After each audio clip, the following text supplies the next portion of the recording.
vibe. The bell rung, you already been subscribed. Right now, the queen, she on live. Right now. Please pull over the whip, no phoning when you drive. Dope Soul Sporting with the talk. First lady from New York, Brooklyn. All my people, you rocking with the chat. Hit that. That like button would tell me where you at.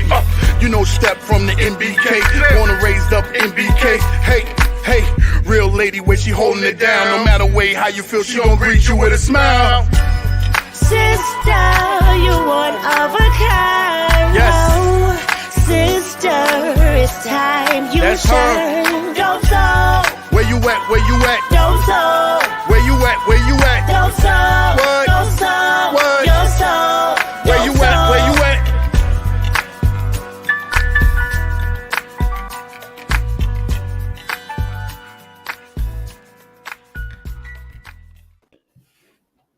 Salute, Knick family. Welcome to the channel, the Just Kicking It, or as I like to say, the Just Nicking It show, where we get an opportunity just to talk about the storylines relevant to the Knicks over the past week. The Knicks played 4 games: Philadelphia, Minnie, Brooklyn, and one other that escapes me right now. Who was it? Boston. We're 2-2 since we last had the show, and we're 5-6 on the season after 11 games. I think if we would have in the preseason said where would the Knicks be after 11 games, 5-6, 6-5. But I'm hearing a little panic in the Knick community over this 5-6 record. So we're gonna talk about it.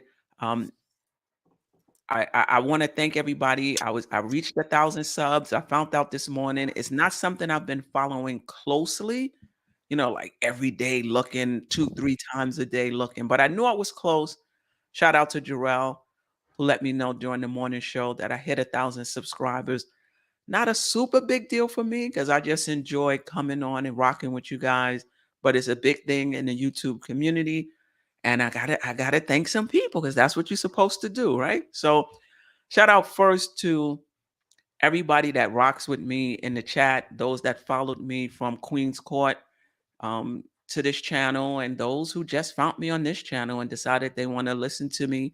I appreciate it. Sometimes I'm strong and wrong. Sometimes I get at it with people in the chat, and you guys come back the next day or the next time. I appreciate it.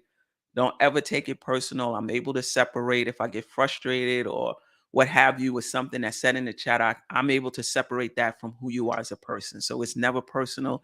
So shout out to the chat, all the 1,000 subscribers. And of course, shout out to Simeon Russell for NBK.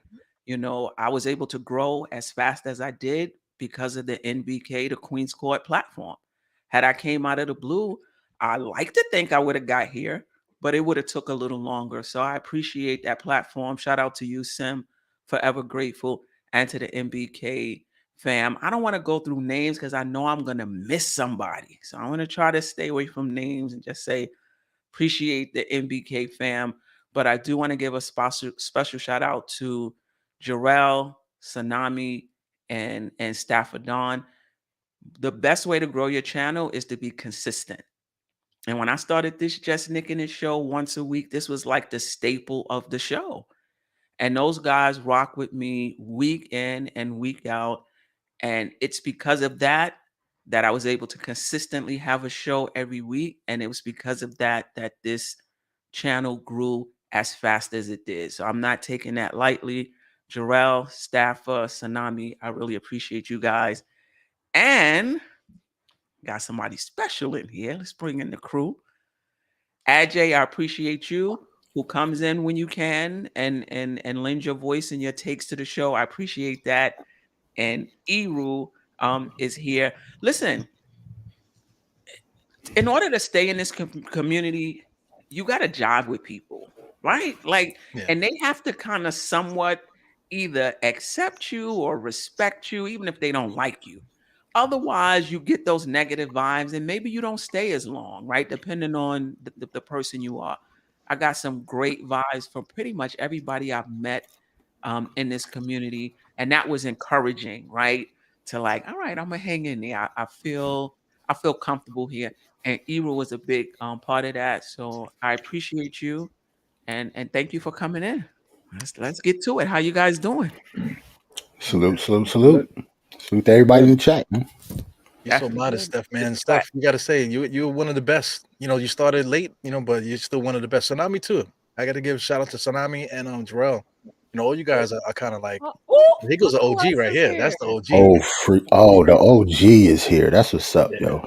Salute, Freezy. Oh, yeah, Uncle Freeze. Congratulations again, Queen. You deserve it. Yeah, absolutely. Listen, don't underestimate your role, Tsunami and Jerrell, because I'm like, would I be here every week, Rock? I guess I would be by myself. Nah, you would never probably have to. You'll probably never have to talk by yourself. I think if you actually gave the link out to the chat for your morning show, people probably pop in there too. Yeah. Oh, I may have to do that. Yeah. But you are excellent at talking by yourself when during those moments. Right. Like I remember you saying you was nervous about that, and you're excellent at it. The first time I was kind of nervous. Yeah. But you're the queen. A little nervous before every show, but that's a good nervous because you never want to take it for granted, Yeah, you're the queen, but you didn't crown yourself though. I think the Knicks Nation crowned you. Yeah, man. Yeah, and it took me a while to kind of lean into that because I was like, you feel a little bit like queen. I'm like, wow, like that's a bit much. But at some point, you just got to lean into it and just accept it. So remember, I tried to do Ms. BK. That didn't stick. Nah. It's queen. We know you as queen, and that's what it is, period. Yeah. Right. Just rock with it. That's what's up. All right. I can say now that the niceties are out. Yeah. Talk about that team. Shout out to the to the chat. Kerry Cox, King Pappy, NYK, Building Blocks, Tim, JJ, Angel Torres, Geraldine McGyver. All right. Anybody got anything to say before we get into it? Salute to Kerry Cox. I think I see him in the chat too. Oh, Kerry Cox too, and Deron Wayne. Yep, Deron Wayne. Yeah, salute to everybody, man. Salute. All right. So let's get into it. 5 and 6. Some of the Knick fan base is panicking. Mm-hmm. I feel that we're right where I thought we would be at this point in the season. Yeah. Your impressions of where the Knicks are this season, and are you panicking? I'll go first. I'll jump in. I am panicking. I'm panicking to a point that I know the talent of this team and I know what we can do. Like the only question marks that we didn't have, that I said in the beginning of the year, was Brunson and RJ, and even them two are question marks now when it comes to playing well every night. It's not the losses for me, it's how we're losing. That's what's pissing me off so much. That's what's putting me in panic mode. It's not the losses. Like you said, Steph, like after 10 games, I kind of figured we would be like around 500. But the way we're losing though, and the way we lost last night, oh no. I'm in full panic mode. I didn't like that at all. We looked very, very bad last night. Now, you didn't think it was just a bad shooting night because, teams have that. You thought it was more than that. It was way more than shooting night. We didn't do anything well. It was no hustle, no life, no energy, no nothing, no defense. It was not just shooting. I'm cool with bad shooting nights. As long as you can do other stuff on the floor, I'm cool with that. Everybody has a bad shooting night. But nobody had nothing last night except for maybe Julius Randle. He was hitting his shots, but, he played bad too. His defense was terrible. It was awful. He did absolutely nothing on defense last night. I'm sitting there watching, and the whole time is crazy because, shout out to Eru. He has his watch along during the show. I'm up there cursing at the TV and listening to Eru at the same time because I have. Man, that TV ain't did nothing to you, bro. That TV ain't did nothing to you. That TV tired of you. Yeah. Yo, I cursed my TV out like it had like arms and legs, bro. Like it was a big man in the room. I was hot. I was really, really upset, man. And all day, I was trying to come in here. I knew he was going to celebrate 1,000. I knew I had to be respectful. This is Steph's show. I'm no cursing or anything like that. I even went old school and just jotted. I took it to the pen and the pad. Ooh. I'm about to write these bars down. And then when I look, bars now. Yo, all filth, flawn, filth. I had to throw it all away. A whole bunch of curse words and stuff. I was really, really mad last night, yo. And I was mad this morning. And I'm still mad. But, I know I'm gonna have to calm down. It's early in the season, but the way we looked last night, especially against Brooklyn. Oh yeah, that hurts the Queen, most. That's what really pissed me off. So I'm gonna follow up, but before I do that, first of all, Queen, thank you for allowing me to be on the panel. And tonight I'm in the presence of a bunch of superstars. Man. I never thought, I'm on with Freezy. I was listening to his show this morning. I listen to Eru all the time. I mean, I listen to all you guys' shows. You guys do a superb job, all of you guys. Appreciate it. We trying, boss. So last week, remember the show? I think I was the only one on the panel who told you guys I was panicking. And everybody's like, oh, no, take it easy. It's only, I don't know, I think we're like 4 games in or whatever. It's not that we're losing. There's no fight, no effort, no heart, no pride. Listen, I wanted to see a hard foul just to show that you're upset that you're getting beat so bad. Wait, not even that. Like, I don't know. Just give it to somebody. Show that, you know what, I'm pissed. Nah, and at the end of the game, they all hug each other like there was nothing. I'm like, what?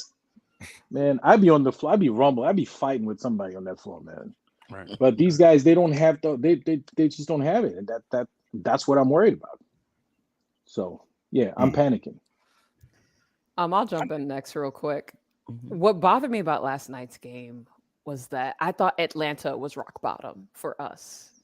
I really did. I'm like, okay, we let DeJounte Murray snatch the soul out of our chest and all that. Right. Cool. I'll let it go. And then I mean, it's not like the biggest game of the season, but we know it matters. We have like a bit of a beef with Brooklyn. RJ has said plenty of times that, we want to win and we want to beat them in Brooklyn. And he was mad that we kept losing. He said that last year. Remember that? Kevin Durant's over here booing kids, like Knicks kids, that is. So I'm in here. I'm hype. I'm like, all right, we on national TV. We normally play well. Or we do. Play well on national TV. And I was like, okay, Julius Randle, let me bet on him because he's gonna go off because these are the games that he has on his little calendar. And to his credit, he shot the 3-ball real well. Everything else, he rebounded fairly well too, I guess. Mm-hmm. But other than that, we came out like we didn't care. Like, why don't we care? It's not like we had to travel a long way. We right down the street.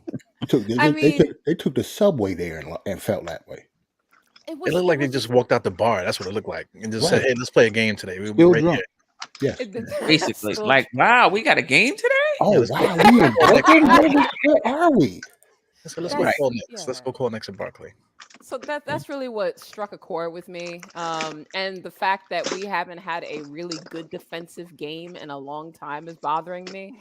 I mean, when we look at the Boston game last week too, there was a lot of hand down, man down type of stuff going on. We weren't even attempting, to put a hand up on 3-point shooters. And we talked about this was a problem in like post games. Then you fast forward again. Here we go, letting Sumner.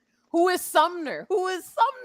This guy's going off. He had the most points on the damn Brooklyn Nets in the first quarter. That was wild. And then Randle and Brunson for like the first 6 minutes. Yeah, my volume's high. I haven't been talking about the Knicks in a while, y'all. I'm sorry.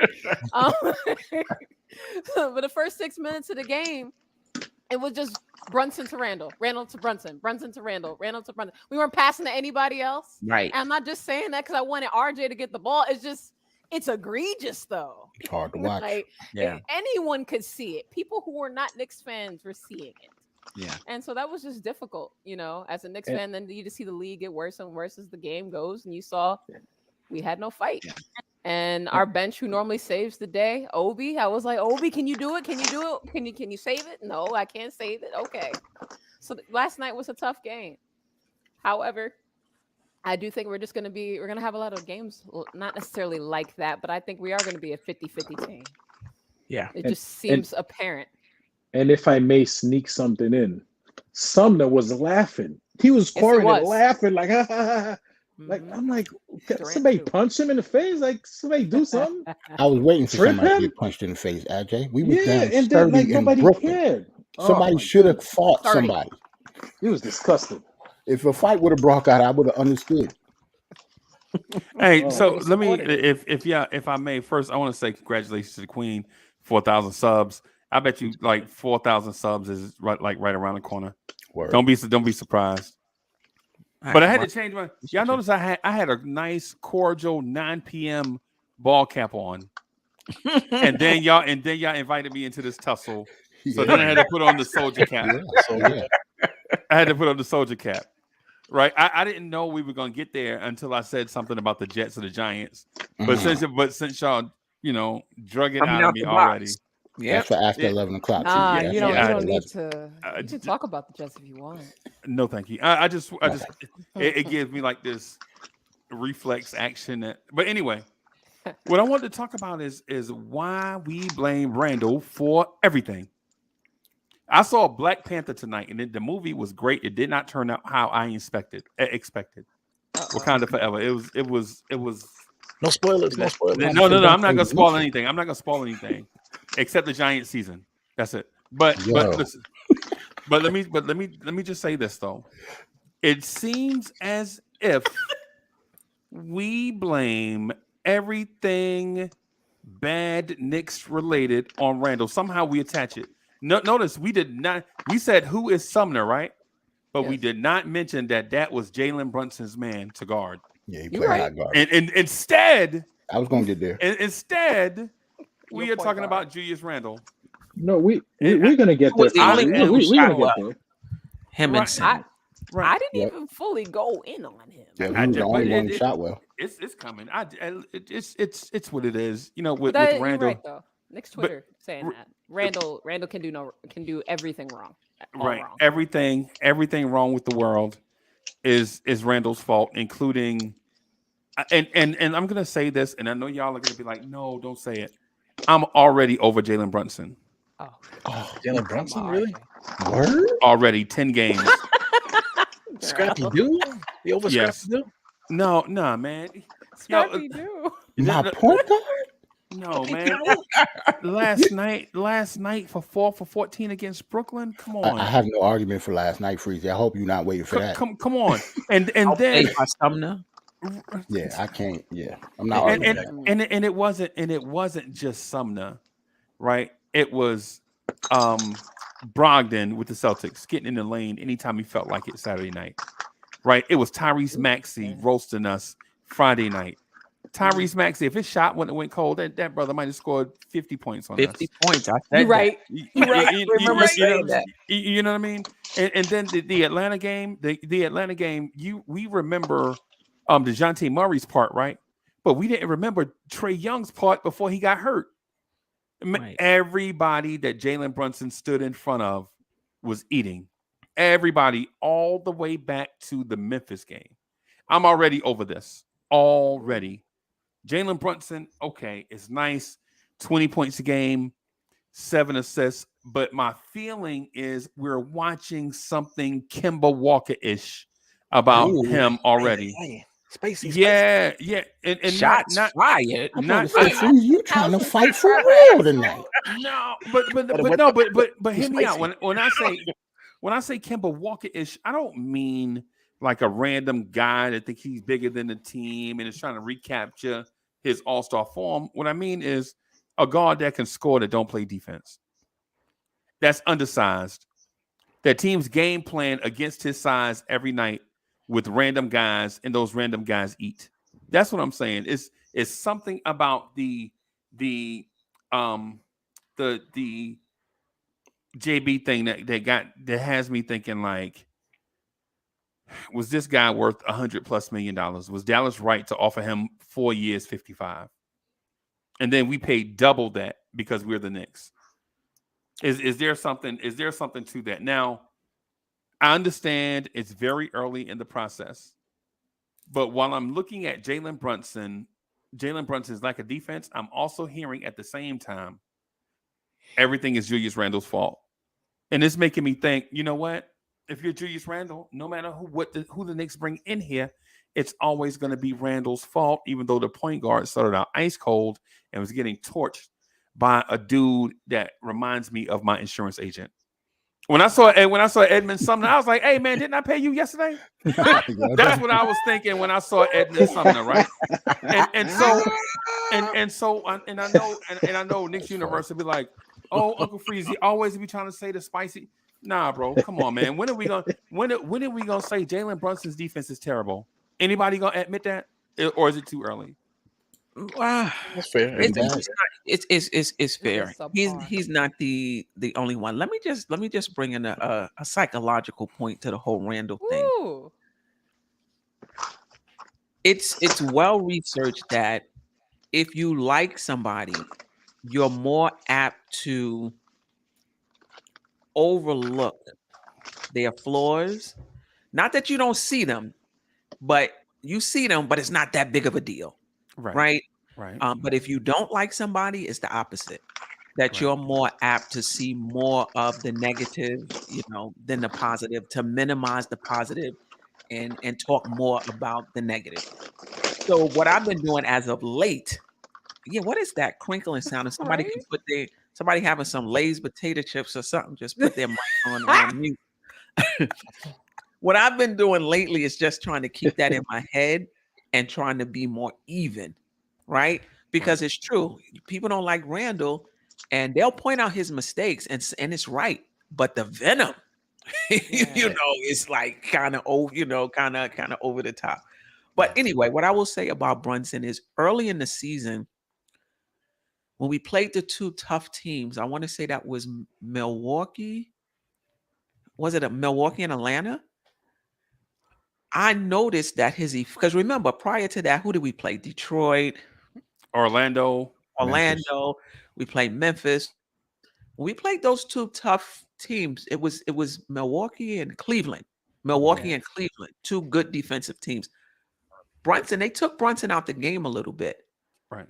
And I was a little concerned that he wasn't as effective offensively because the way our team is structured, we don't just need a point guard that can lead us and put us in our spots and make sure we get good shots. We need that too, but we also need him to score for us. That's just the way our team is constructed. Right. And I was a little concerned, but I don't think anybody, when I brought it up, people was like, nah. But I remember saying, if you can't stand out against these teams right here, it's going to be a problem. Now he had a good one against Boston, and that kind of brought me back like, okay, he took over in Boston in that third quarter. All right, we good. And then the Brooklyn fiasco, but the Brooklyn was for everybody. So to your point, Freezy, I am a little concerned about the defense, but I'm also concerned about him getting taken out of the games, having quarters in which he doesn't score, when he's not aggressive. But I do think some of that is the Knicks have stopped moving the ball and moving their bodies. Yeah. Randle, he had 15 points in the first quarter. He took 8 3-pointers. He made 4 of them. 50% is phenomenal.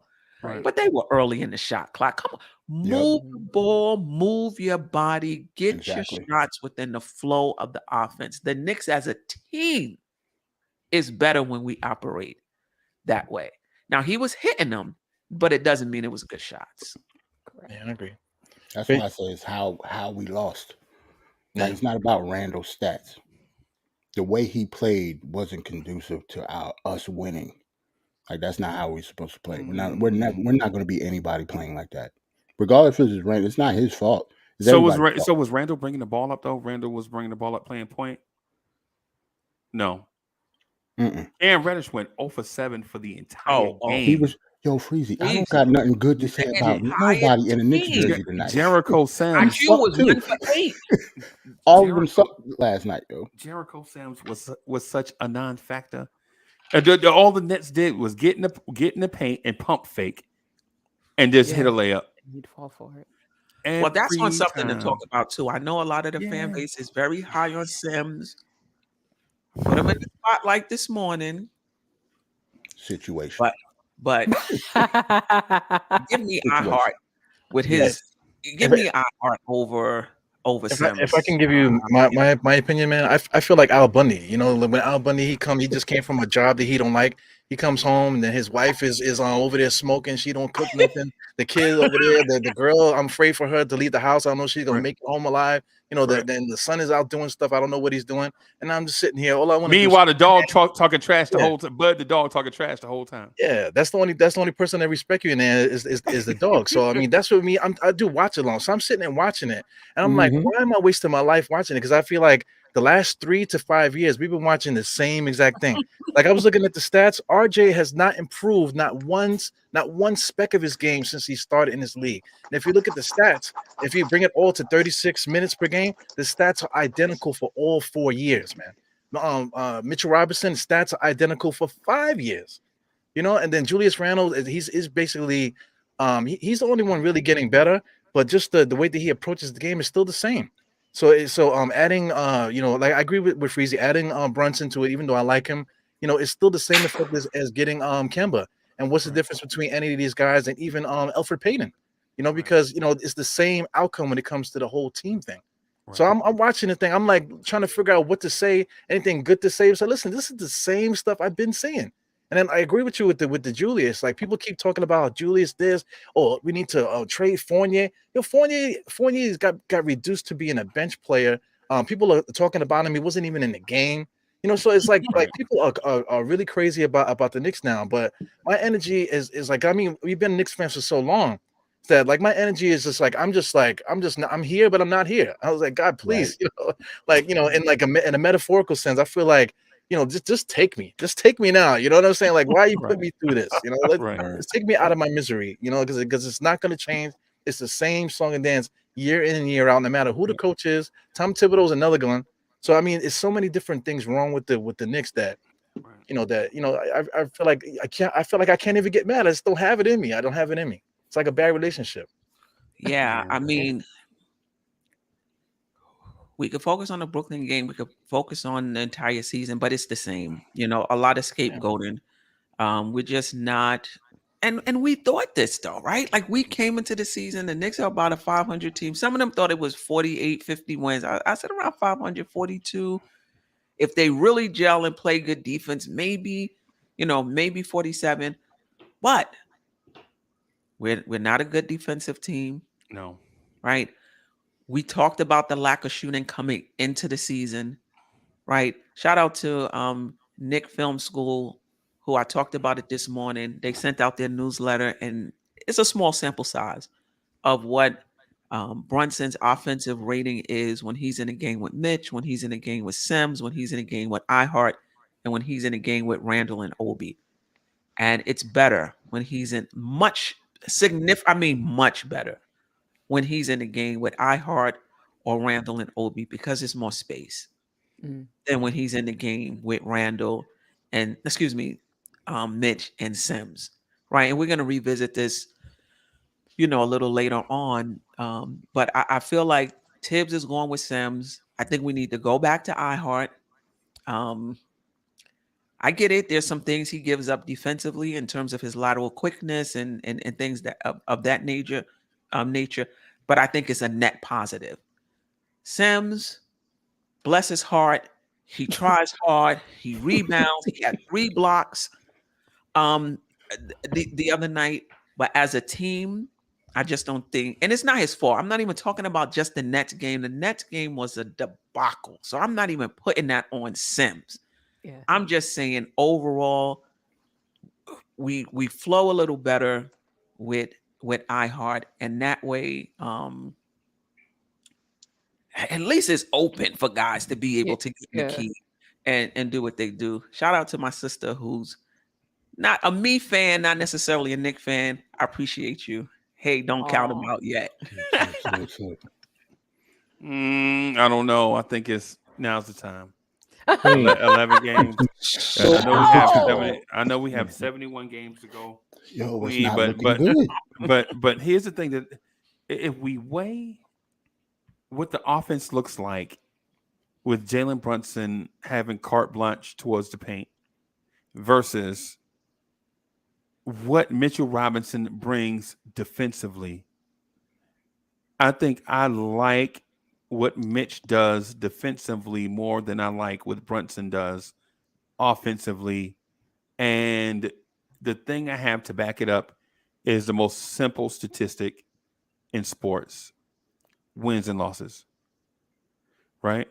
I think with Mitch in the lineup, the combination of Mitch and Hartenstein together as a combination instead of Hartenstein and Sims versus what Jalen Brunson can do with the basketball with the open paint. I think I like what our defense. Man, I watched that game yesterday against Brooklyn with no Mitch versus what Jalen Brunson should be able to do with a wide open paint, and he shot 4-14. But it I wasn't can't wide Mitch open Robinson, bro. because Sims had I can't 26 stand him. minutes, and Oh, Sims is yeah. Mitch light. So it wasn't a wide open paint. Sims played 26 minutes in the game. But I agree with you. I like the Mitch Ihart because even though the paint may not be open when Mitch is there, Mitch is only playing 21 minutes due to foul trouble anyway. So he does get enough time Right. with Ihart there. So I agree. I'm saying I'm not for if we're talking about Sims versus Randle Obi versus Mitch Ihart, I like the Mitch Ihart first, Randle Obi second, and Sims Hartenstein. break glass. Right. No, break glass. Break glass only. right. No, I know it's early, but I'm ready to pull the ripcord on Jalen Brunson. Oh, On man. Jalen Brunson, though, I'm ready to I'm pull not the there cord on the yet. whole I'm not roster, there. man. I I want to can't. trade everybody at this point. I'm tired of Yeah. looking at That too. Bruh. Guys, if we want to pull the plug on everybody, we got to talk about the front office. We got to send him packing. This is the product they put on the floor. Yep. Yeah. I figured we was going to Really? talk about that later because I had a lot to say about the front office as well. Like Yeah, that I think that's a whole show unto itself. Like by just front office, a show dedicated to the front office. We need to buy some parachutes we in definitely both. do that. But isn't this what we expected though? Yeah, we knew we didn't have good shooters coming into the season. But we Queen, knew we didn't have. Give me 1 second. We knew we didn't have good. That our defense, the Brunson Fournier pairing would be a problem, right? What we were expecting was the chemistry would carry us. Yeah. Like we were expecting RJ is going to take a leap. Randle would be so much better now that he has reduced responsibilities. Like we were counting on a lot of things, and it still can happen. It just hasn't happened yet. Ajay? I was gonna say we knew all that. We knew we didn't have the shooters, but what we didn't know is that our defense was gonna be so horrible. What we didn't know is that these guys would have no heart. That the effort wouldn't be there. There'd be no fight. Like we didn't know that. Like because any Tom Thibodeau team, at least the effort is there. The defense is there. But this time, like we had nothing. Nothing. Now you're talking about that's what we didn't know. or the season. I think. I mean, if you look at it, the season we haven't. I mean, so far there hasn't been a game where we getting beat. We taking a beat down and then come back, show some heart, and then try to get back into it. Yeah. Except for maybe the first game, Memphis. But after that, I mean, if we start hot, we stay hot. We won the game. Otherwise, if we go down, we stay down. We haven't been able to get up on any of those losses. Yeah, and everybody, Fournier was one of the scapegoats as well. Our perimeter defense has not gotten much better with him just playing 14 minutes a game. It's still the same. Yeah, The Fournier Knicks was our best defender last night. Yeah, they still running into each other, trying to figure out who should defend the shooter on the screen. Like nobody knows. Two people going to the screen or two people going to the person with the ball. like we still don't know what we're supposed to do. So the perimeter defense is still a problem without Fournier. Jalen, but Tom Thibodeau, Fournier. I mean, to your point, Brunson is part of that problem as well. But Tom Thibodeau has been telling us without pointing fingers. Last year he broke up Kemba Walker and Fournier also, except instead of benching Fournier, he benched Kemba. Right. Right? Now the free agent, the darling free agent, you can't bench him. So he benches Fournier. Mm-hmm. Tibbs is letting everybody know that Jalen Brunson's defense is horrid. It's scary, bro. At post Halloween, scary. And yo, a dude, I swear, a dude that looked like a Wakanda Forever stunt double gave Jalen Brunson the business yesterday. That's crazy. You need to stop. Yeah, that Bro, was wild. But it I'm wasn't just serious. Sumner. Did y'all not see Sumner? Did y'all not? Okay, so I no, was the only one. you're right. No, I was No, mad. I saw that. I But had it to- He wasn't was just laughing. Brunson too. RJ's He was defense is laughing the whole not time. good. About to say Randle had this. some good possessions on KD, and KD made the shot anyway. But Randle on ball is not the problem. It's his help defense and Terrible. off the ball defense. That's the problem, Mhm. right? RJ can't hold anybody either. You understand? No, So it's not just no. one. It's not just one person.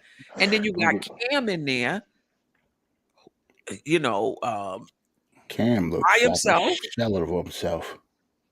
because Zero his confidence. his role is reduced to being a defensive stopper. Right, right. There's can no tell. room for his offense in that I mean, there really is room for it, but they take all the shots. So it's not a Mhm. lot of room for him, you know, to take shots. So he's basically just a defensive stopper or a defensive player. Right. And I'll give kudos to Cam. Man, listen, there are not many people that come to New York and have their careers diminished as much as Cam does. And Cam showed this much heart doing something different. Because if it had been anybody else, we'd have been hearing about rumors in the locker room, disgruntled star. Yeah. Cam sacrificed his game to try to help this team win. And when you have RJ, listen, when you have RJ, Obi, and Brunson on the floor at the same time, Cam basically has a cover for three people. Basically, in theory, and I know it seems crazy, right? But I'll give you an example. The shot that PJ Washington hit, that was the 2-pointer that they thought was a 3-pointer. Remember that? It got challenged. Yeah. Yeah, Cam Reddish had to scramble off of his man to go contest that shot, and he did. And you're like, man, what was RJ and Brunson them doing this crucial moment? You like, come on, man. You can't be offense only, and then your offense is inconsistent. Well, this is what Nick G has to say about that. He's not a star, though, so he shouldn't complain. Well, Yeah. that's hard to argue. Not gonna lie. Yeah. And what I'll say, Dwayne, Dennis, you may have a point, but for Brooklyn, I don't think so. Because what's the offensive plan to get back into games if guys aren't hitting shots? I mean, the purpose of the offense is to generate the looks. But once you get the looks, you have to knock them down. And I don't get the sense that the Knicks aren't getting the looks, especially in the Brooklyn game. They're just not hitting shots. And maybe there could be some tweaking to the scheme. But to run any defensive scheme, you got to have players, one, that have the physical tools. But I'm starting to question even our defensive IQ. Like, some of this stuff is just regular basketball. Like, Terrible. you've been playing basketball all your life. You know you don't need the double team. If a guard is posting up somebody taller than him, there's no need to double team. There's no need to double team. There's no need to double team. Right. Well, Right. I You want to know don't why leave the a guards are in the three-point paint. shooter. Right. And double team with your back to the person. This is just like regular defensive IQ stuff that at this point in your development, you're a professional basketball player. Yep. You should know certain things defensively you should already know. And I Right. think the Knicks just don't have high defensive IQ players, and you can argue just overall IQ play. Because like people talk about, oh, Kevin Durant is so. A lot of the stuff, I'm not talking about his shooting. I'm talking about his decision making. It's just regular basketball. I'm double teamed. I'm going to pass the ball over here. Yeah. Right. This guy is hot. I'm going to keep giving him. You know what I mean? It's just, right. you know, Basic. Tibbs always say the game will tell you what to do, but you got to have players that can know what the game is trying to tell them. You know, I don't think we have players that know what the game is trying to tell us. Hey, Queen, can I ask you this? Yeah. Absolutely. Let me ask you, what is the difference between last year's poor shooting backcourt and this year's poor shooting backcourt? Because I don't know. I need some help. When Kemba was in it before the change to Burke, you talking about? I don't know. I'm just talking about just in general. Like how when we know our guards last year shot 40% or below from the field and 30 I think like 35 and below from three. Was Jalen Brunson supposed to change everything? The roster is poorly constructed. This roster is poorly constructed.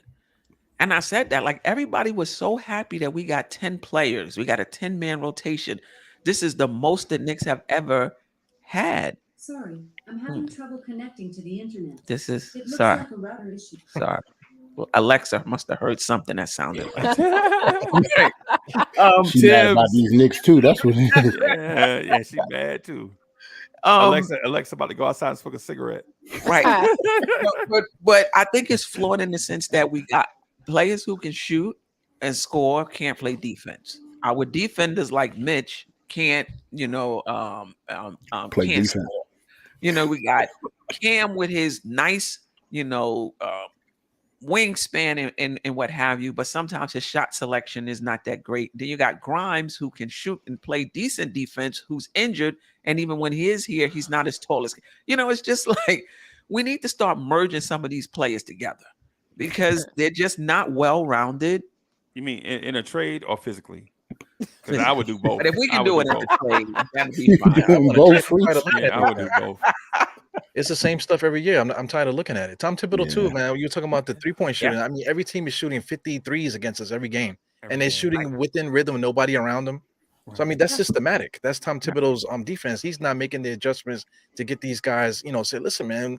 Call a time. I said, listen, you guys are leaving them open. Stay out of the paint. Why do we have the guards in the paint if nobody's driving to make layups? You look at the shot chart. Look at the opposing shot chart every night. I do that every halftime. I look at the shot chart. They're not even driving. They're not even shooting shots in the paint. Everything is either at the rim or 3-point shots. So why are we defending the paint as if we're getting killed there?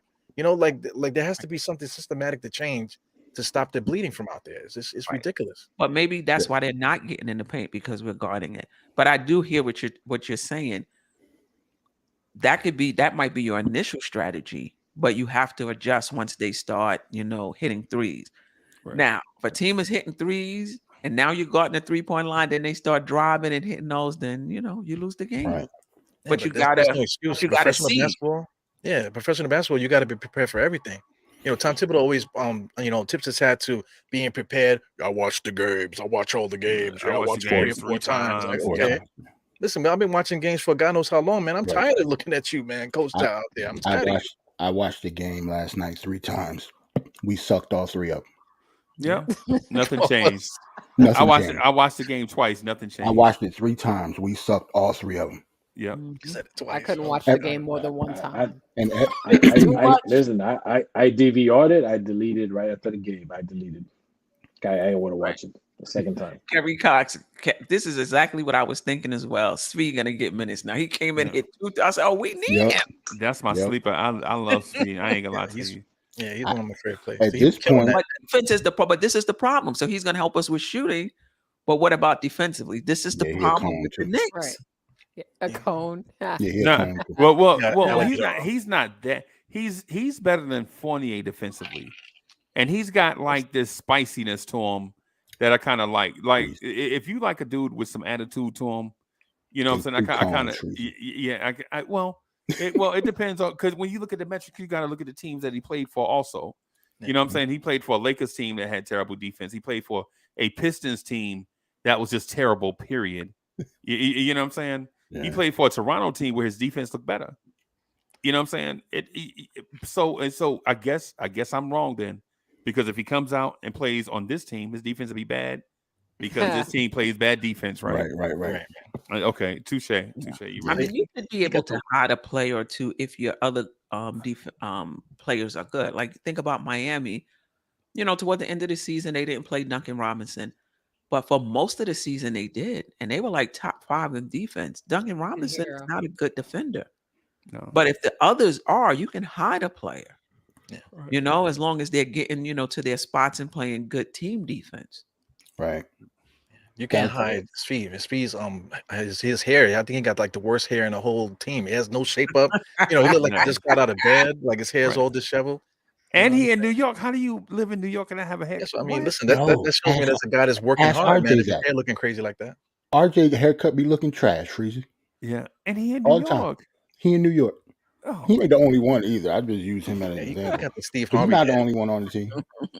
Oh, most of them haircuts look trash. One of my concerns, though, real quick, is just I'm worried that our players have quit on Tibbs. They do not look like they care. Like we've seen bad defense before from the Knicks, but not to that level of egregiousness. So, and then coming out of the third quarter, I know they played a little bit better. They made a small run in the game again against Brooklyn, but there's not real fight there. It's timeout. I don't know. I'm worried. I'm worried there that they've tuned him out already. Yeah, and it's only 11 that's games in. true. That could be true. Hey, Tsunami, you mind if I speak to that point that you just mentioned? Queen, you don't mind, right? I just want to wish you. Yeah. Have fun. So Tsunami, see that point that you just mentioned about players tuning players out. My belief is that Leon Rose stacked the roster with choir boys. Right? Choir boys. You know them, Obadiah, Jericho, Isaiah, Emmanuel. Sounds like the Old Testament. Yeah, sound like the Old Testament, right? Right. And so what happened? And a bunch of pretty boys, right? Jalen, Julius, you know what I'm saying? Mitchell, Rohan. you know what I'm saying? Yeah, exactly. Like all these Derricks, all these pretty boys, right? And what happened is the Knicks don't. Yeah, Cameron. I mean, the list go on and on, right? And so what I'm getting at is Miles. The list is go on and on. The list go on and on. Go ahead. Right. And so the list goes on and on with a bunch of dudes that's not gonna have that on the court dog that's gonna go check people. Like the reason why the Golden State Warriors won multiple championships is not because Steph Curry and Klay Thompson were the sweetest shooters of all time. It's because they had an inner city dog named Draymond. You know what I'm saying? To balance it out. Yeah. You know what I'm saying? And I'm not saying that we need somebody to go around and punching people. No, that's not what I'm saying. What I'm saying is when this team gets down, you don't see that guy that steps up to provide that fight when you need somebody to fight. You know what I mean? Like we got down against Brooklyn yesterday and we just laid on down.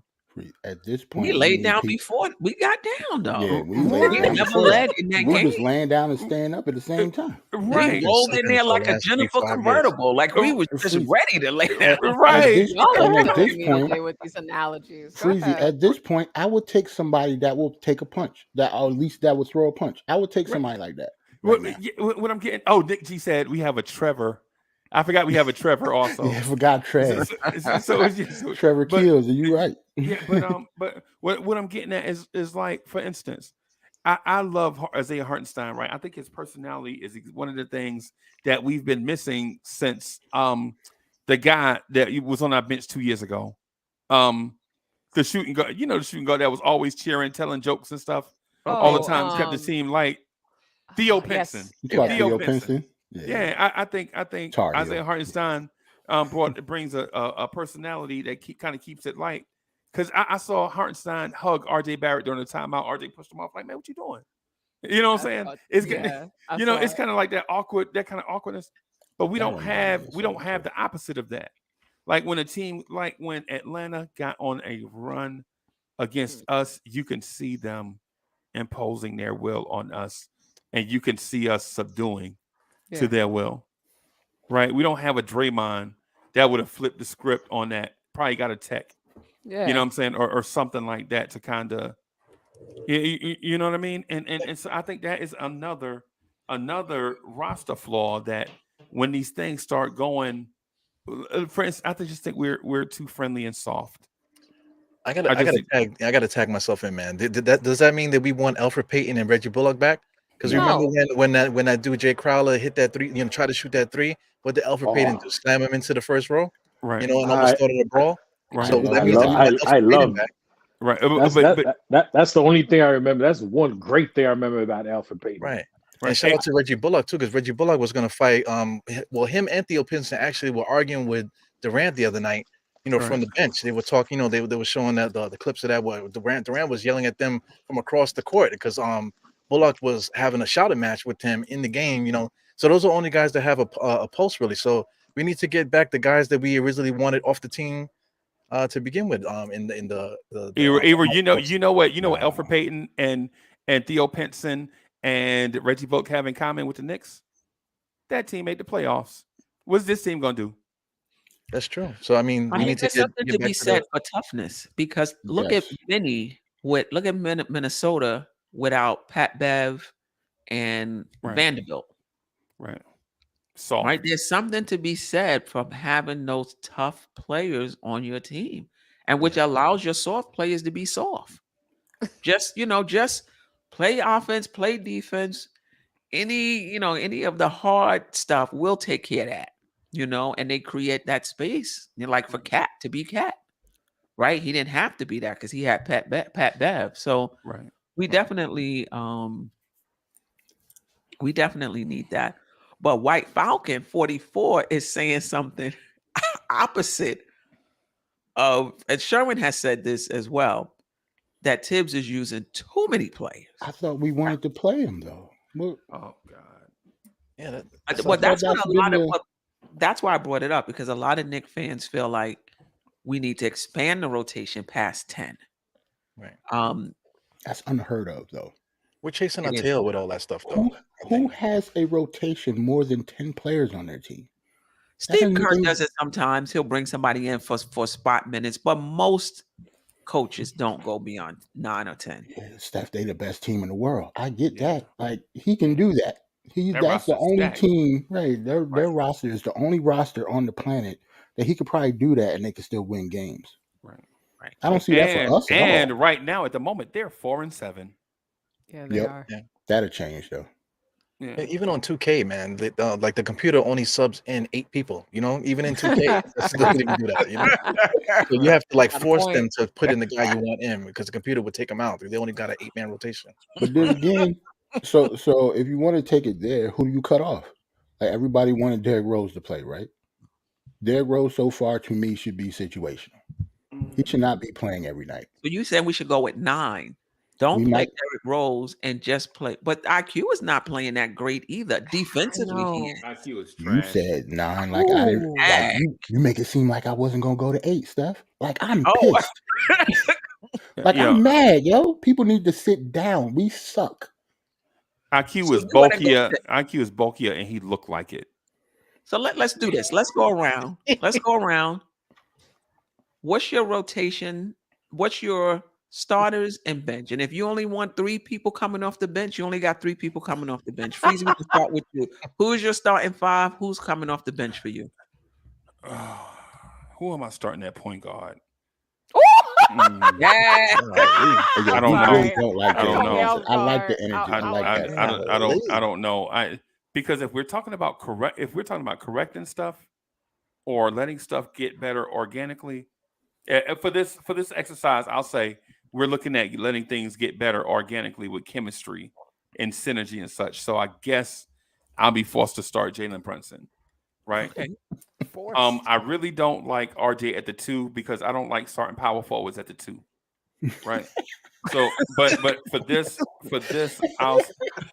we'll do RJ Barrett, and we got to play Cam, and you got to play Julius Randle, and when healthy, I prefer Mitch, over Hartenstein, though. Hartenstein would probably get more minutes from me, right. You know what I'm saying? So I would still play 10, right? So I would do, I guess I'd play Jalen Brunson at point because I don't have a choice. But RJ, power forwards at the 2 just bother me. But we'll do Brunson, RJ, Cam, Julius, and Mitch, and then do Hartenstein, Obi. Oh God. Oh my God. I don't want to play nobody off the bench except Hartenstein. Told you we suck, man. Yeah, Hartenstein, Obi.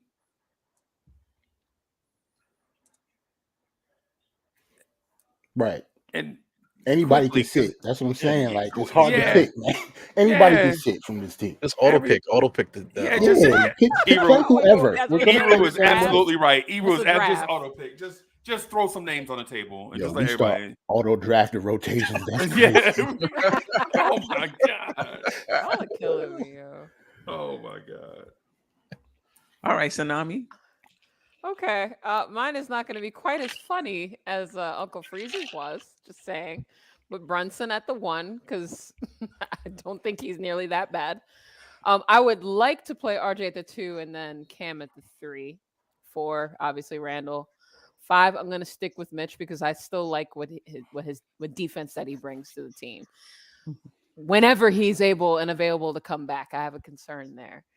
Right. Hartenstein at the backup 5, of course. Obi at the 4, and I still want to keep giving Obi spot minutes with Randle. You know, I know that's not a question, but I just want to say I like what that lineup looks like. I like the energy. Okay. Is Grimes healthy in this? Right. Is Grimes healthy? Because that's my question. Because he's not. He's not. You got some cortisone in your pocket? Oh my God. I mean, he ain't played hardly get all the same season. orthotics I got for my plantar fasciitis. I'm able to walk. That's crazy. Damn. All right. Well, if Grimes is unavailable,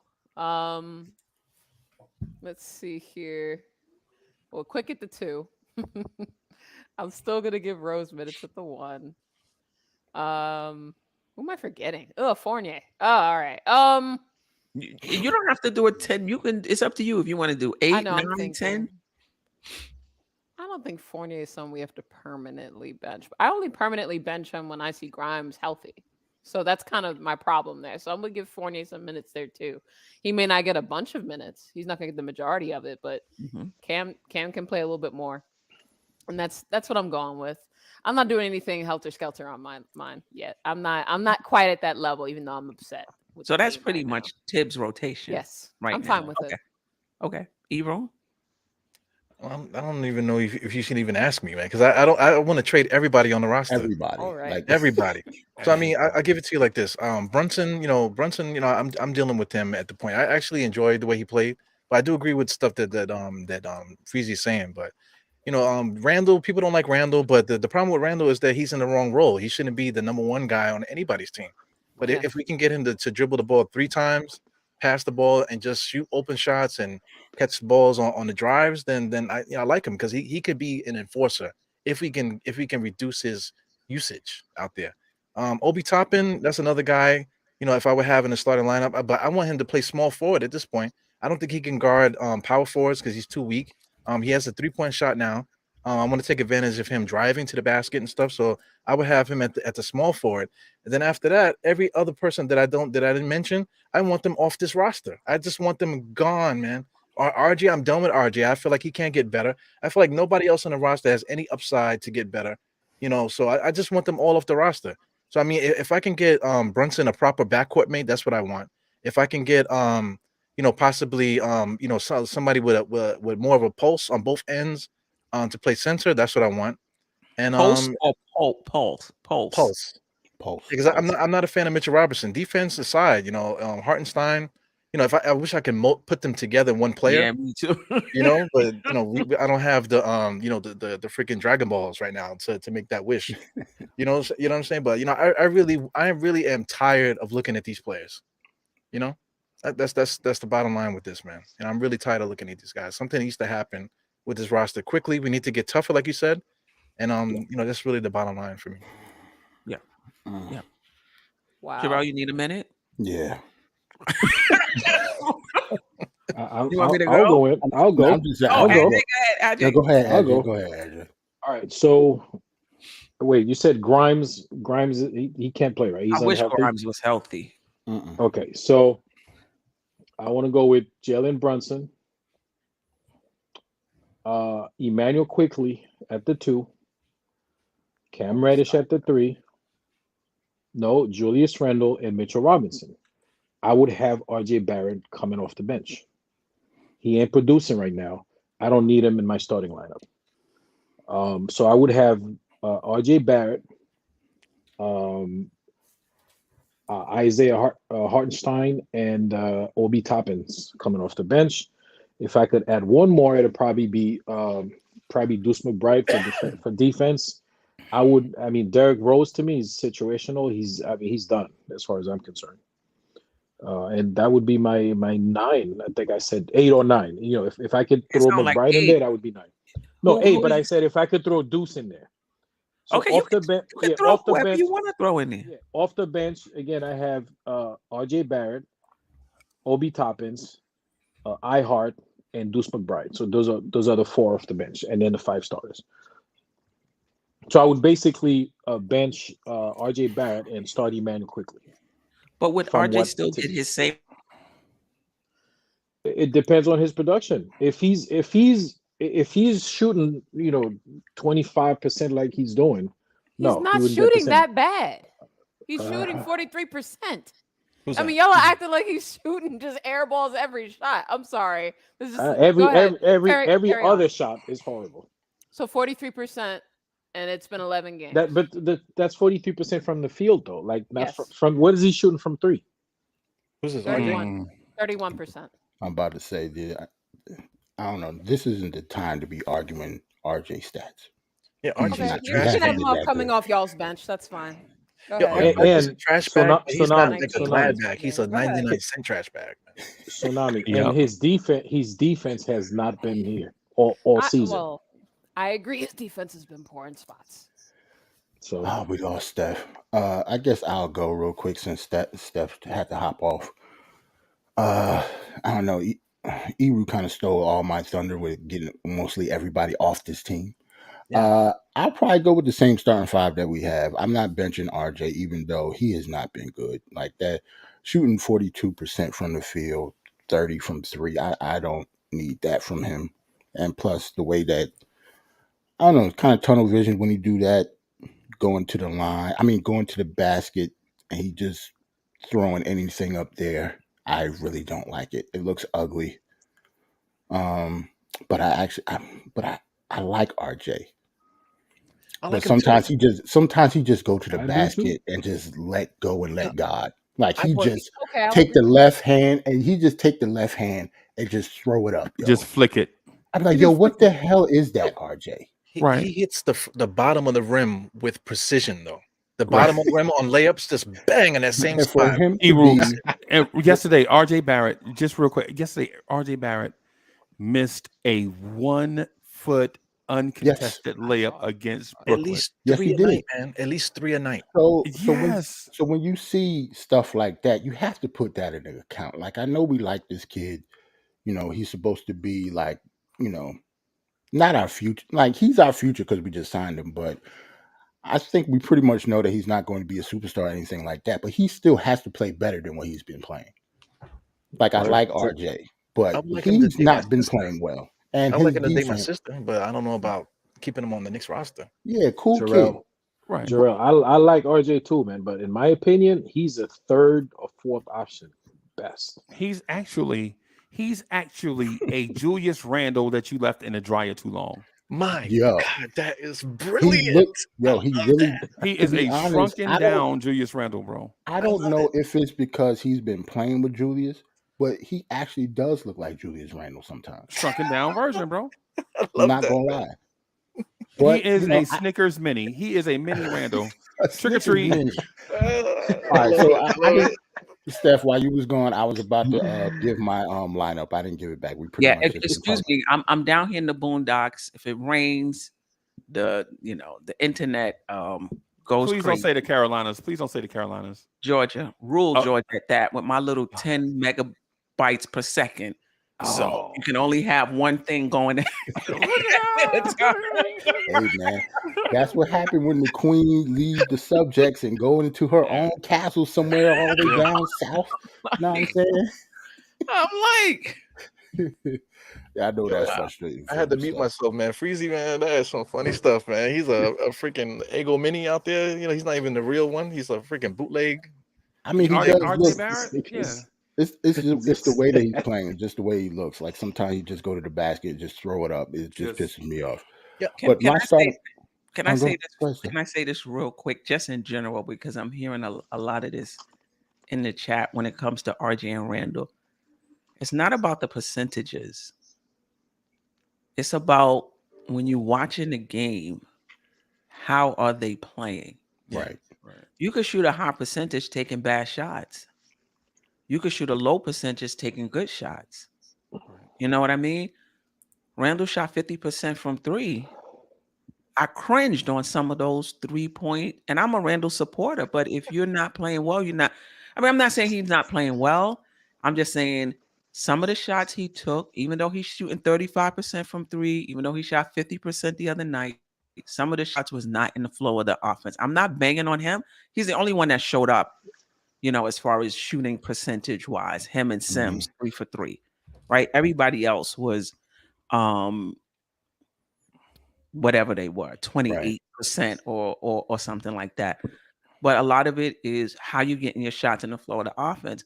And the same thing with RJ, who I think is looking better in terms of his floor game, like attempting to pass more, but he hasn't been accurate. And the thing with RJ is, if you was to move him down in our rotation, say we brought in somebody and he became the fourth op, he would probably average 12 points because he gets his 20 points off of a lot of shots, off a lot of volume. Yeah. Once his usage goes down and the number of shots he takes per game goes down, his scoring is going to go down drastically. Right. So we get it. Some guys are not shooting well, but are playing better. And some guys are shooting well and, they're playing okay. Part of that is his fault directly, though. I think Tsunami noticed too. RJ Barrett took 2 1-foot layups and missed them yesterday, and he also went 4 for 8 from the free throw line.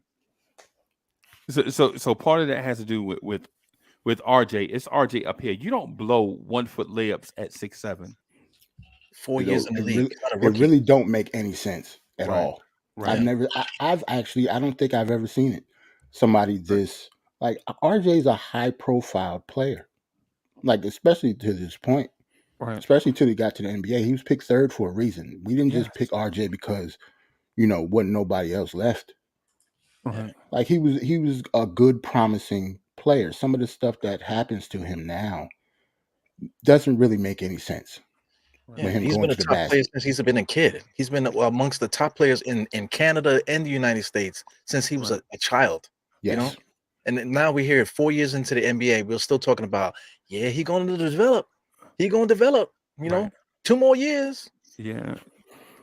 Right. Him, Grimes, and Frank Ntilikina remind me they're on the same development path, in my opinion. See, because Grimes is Candyman in this situation. Right? Yeah, like Grimes is absolutely hot dog water, right? But we pound the table for Grimes all the time. Same thing for RJ. RJ has not improved in one area in his fourth season. His free throw shooting is better. His assists have been up the past few games because he's fine. But so was his turnovers. But I think that's part of the learning process as he's developing that playmaking part of his game. Some of it he's like I said before, he's just fumbling and bumbling, unforced turnovers. But a lot of those turnovers is him now trying to pass the ball, and the pass may be inaccurate. It may get deflected. But I like the fact that he's trying to develop that part of his game and not play with such a ton of it. His stats have been identical every year of his career. 5.8 rebounds, 3 assists every year. Yep. Same exact stats. Because even though I do agree with what Steph said, when you look at this is just the past few games, past few games, but he still looks and does the same exact thing. Like, Ewu isn't wrong with that. Like, his stats are almost identical. Right. That's weird. Like, it's scarily weird. The only thing he's consistent at is being the same inconsistent. Player. Right. Yeah. Being the same he's player. An inconsistent player. Right. Tsunami, do you want to jump in here? Do you have something? I already said my thought. I didn't give my. We still doing Steph, when you left, we still doing lineups. I never even gave my lineup. Okay, guys, give your line because I want to hear mine as well. I'm gonna just do it real quick. It's the same starting five that we have now. Like I'm not really benching anybody that I think Cam should start just because his defense. Like he has to start now. Coming off the bench, give me Obi and Ihart. That's a given. Now it gets tricky. I guess it would have to be IQ. You don't have to go 10 if you don't want. Steph, I'm not going 10. Give me Ihart, Obi. I'm trying to figure out how I can go 8. Right. IQ. Pat Riley had a 7-man rotation in 1994. Remember that? No. What year? 94 in the damn finals. He was only playing like 7 people, man. That's why he didn't bench Starks in the finals. I remember that. Yes. Yeah. But yeah, give me IQ because even though I tried to big up IQ in the offseason, and I did kind of crap on him a little bit in the beginning of the season, but now he's kind of, I don't know, he seemed like he a shell of himself too. Like both him and Cam have stepped up their games defensively. Like IQ actually plays better defense than I think he gets credit for. Absolutely. Right. But he's a terrible shooter that's supposed to be a good shooter. Right. Like I don't get why is that now? Like now all of a sudden he can't buy a basket. Well, like I don't understand. His entire career, 39%. Yeah, I'm just talking about mainly from 3. To me, I think his low percentages is because he, like from his first 2 years, he was basically just shooting 3s. Mm-hmm. So if you only averaging like 7 threes and floaters, right? So if you only average 7 shots a game and 5 of them are 3s, and you're shooting 40% from the field, you're not going to shoot a high percentage. That's just math. But you're right though, Steph. He's not a good shooter. Period. Like he hasn't been, and that's kind of weird too. Salute to Sherwin saying IQ's defense is awful, but you the same person who said Randle played good defense last night. I think just the way me and some people watch games are just different. Right. IQ, like, don't get me wrong, I don't think he's like, the end all to be on a defense. He's not a defensive player of the year candidate and nothing like that. But compared to everybody else on the floor, he's one of the few people that actually shows effort on that side of the floor. And has about effort now.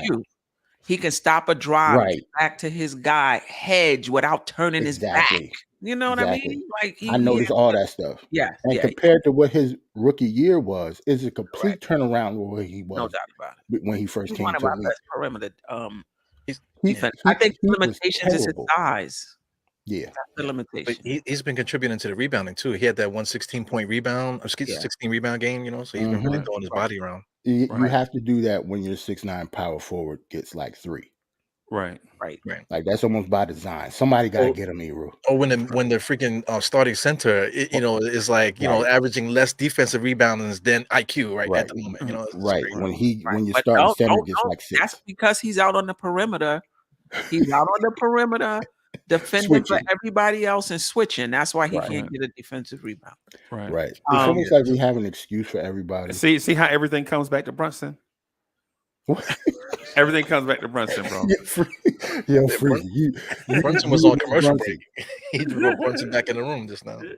Yeah. This is who I would start in. And the thing about it is these players, like I said, they have one thing going for them and not another. Like if IQ's shot was falling, I would start IQ at 2. Yep. I would agree with Ajay.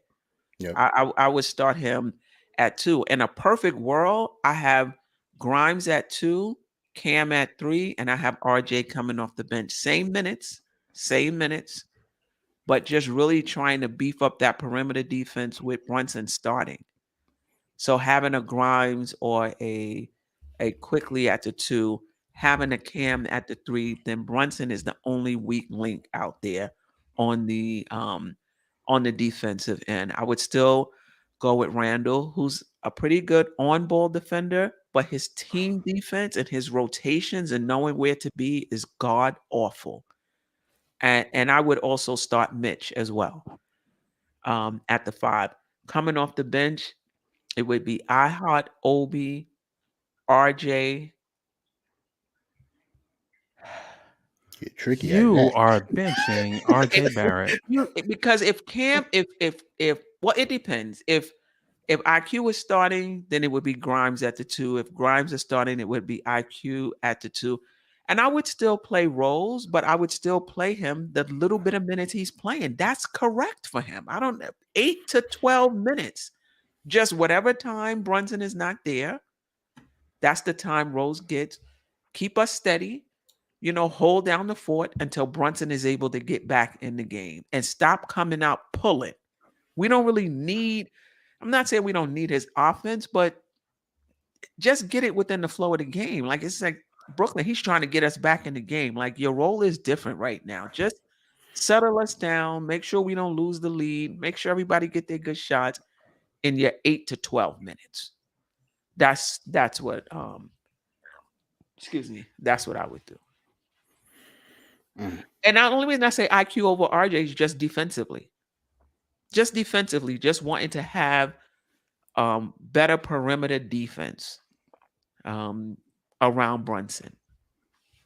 Yeah, I mean, I'm looking at Angry Renaissance Man. That's why you said that, right? Because he says, "Why IQ over RJ?" We bugging? I mean, are you watching the game? I watch these. I do watch alongs. I'm watching it. What is RJ doing in defense? He's getting smoked. Guys are just blowing past him now. I was joking with Jerrell that I need to get a tape measure to measure his legs because I feel like the space between his ankles and his knees are shorter than I've ever seen on a regular human being.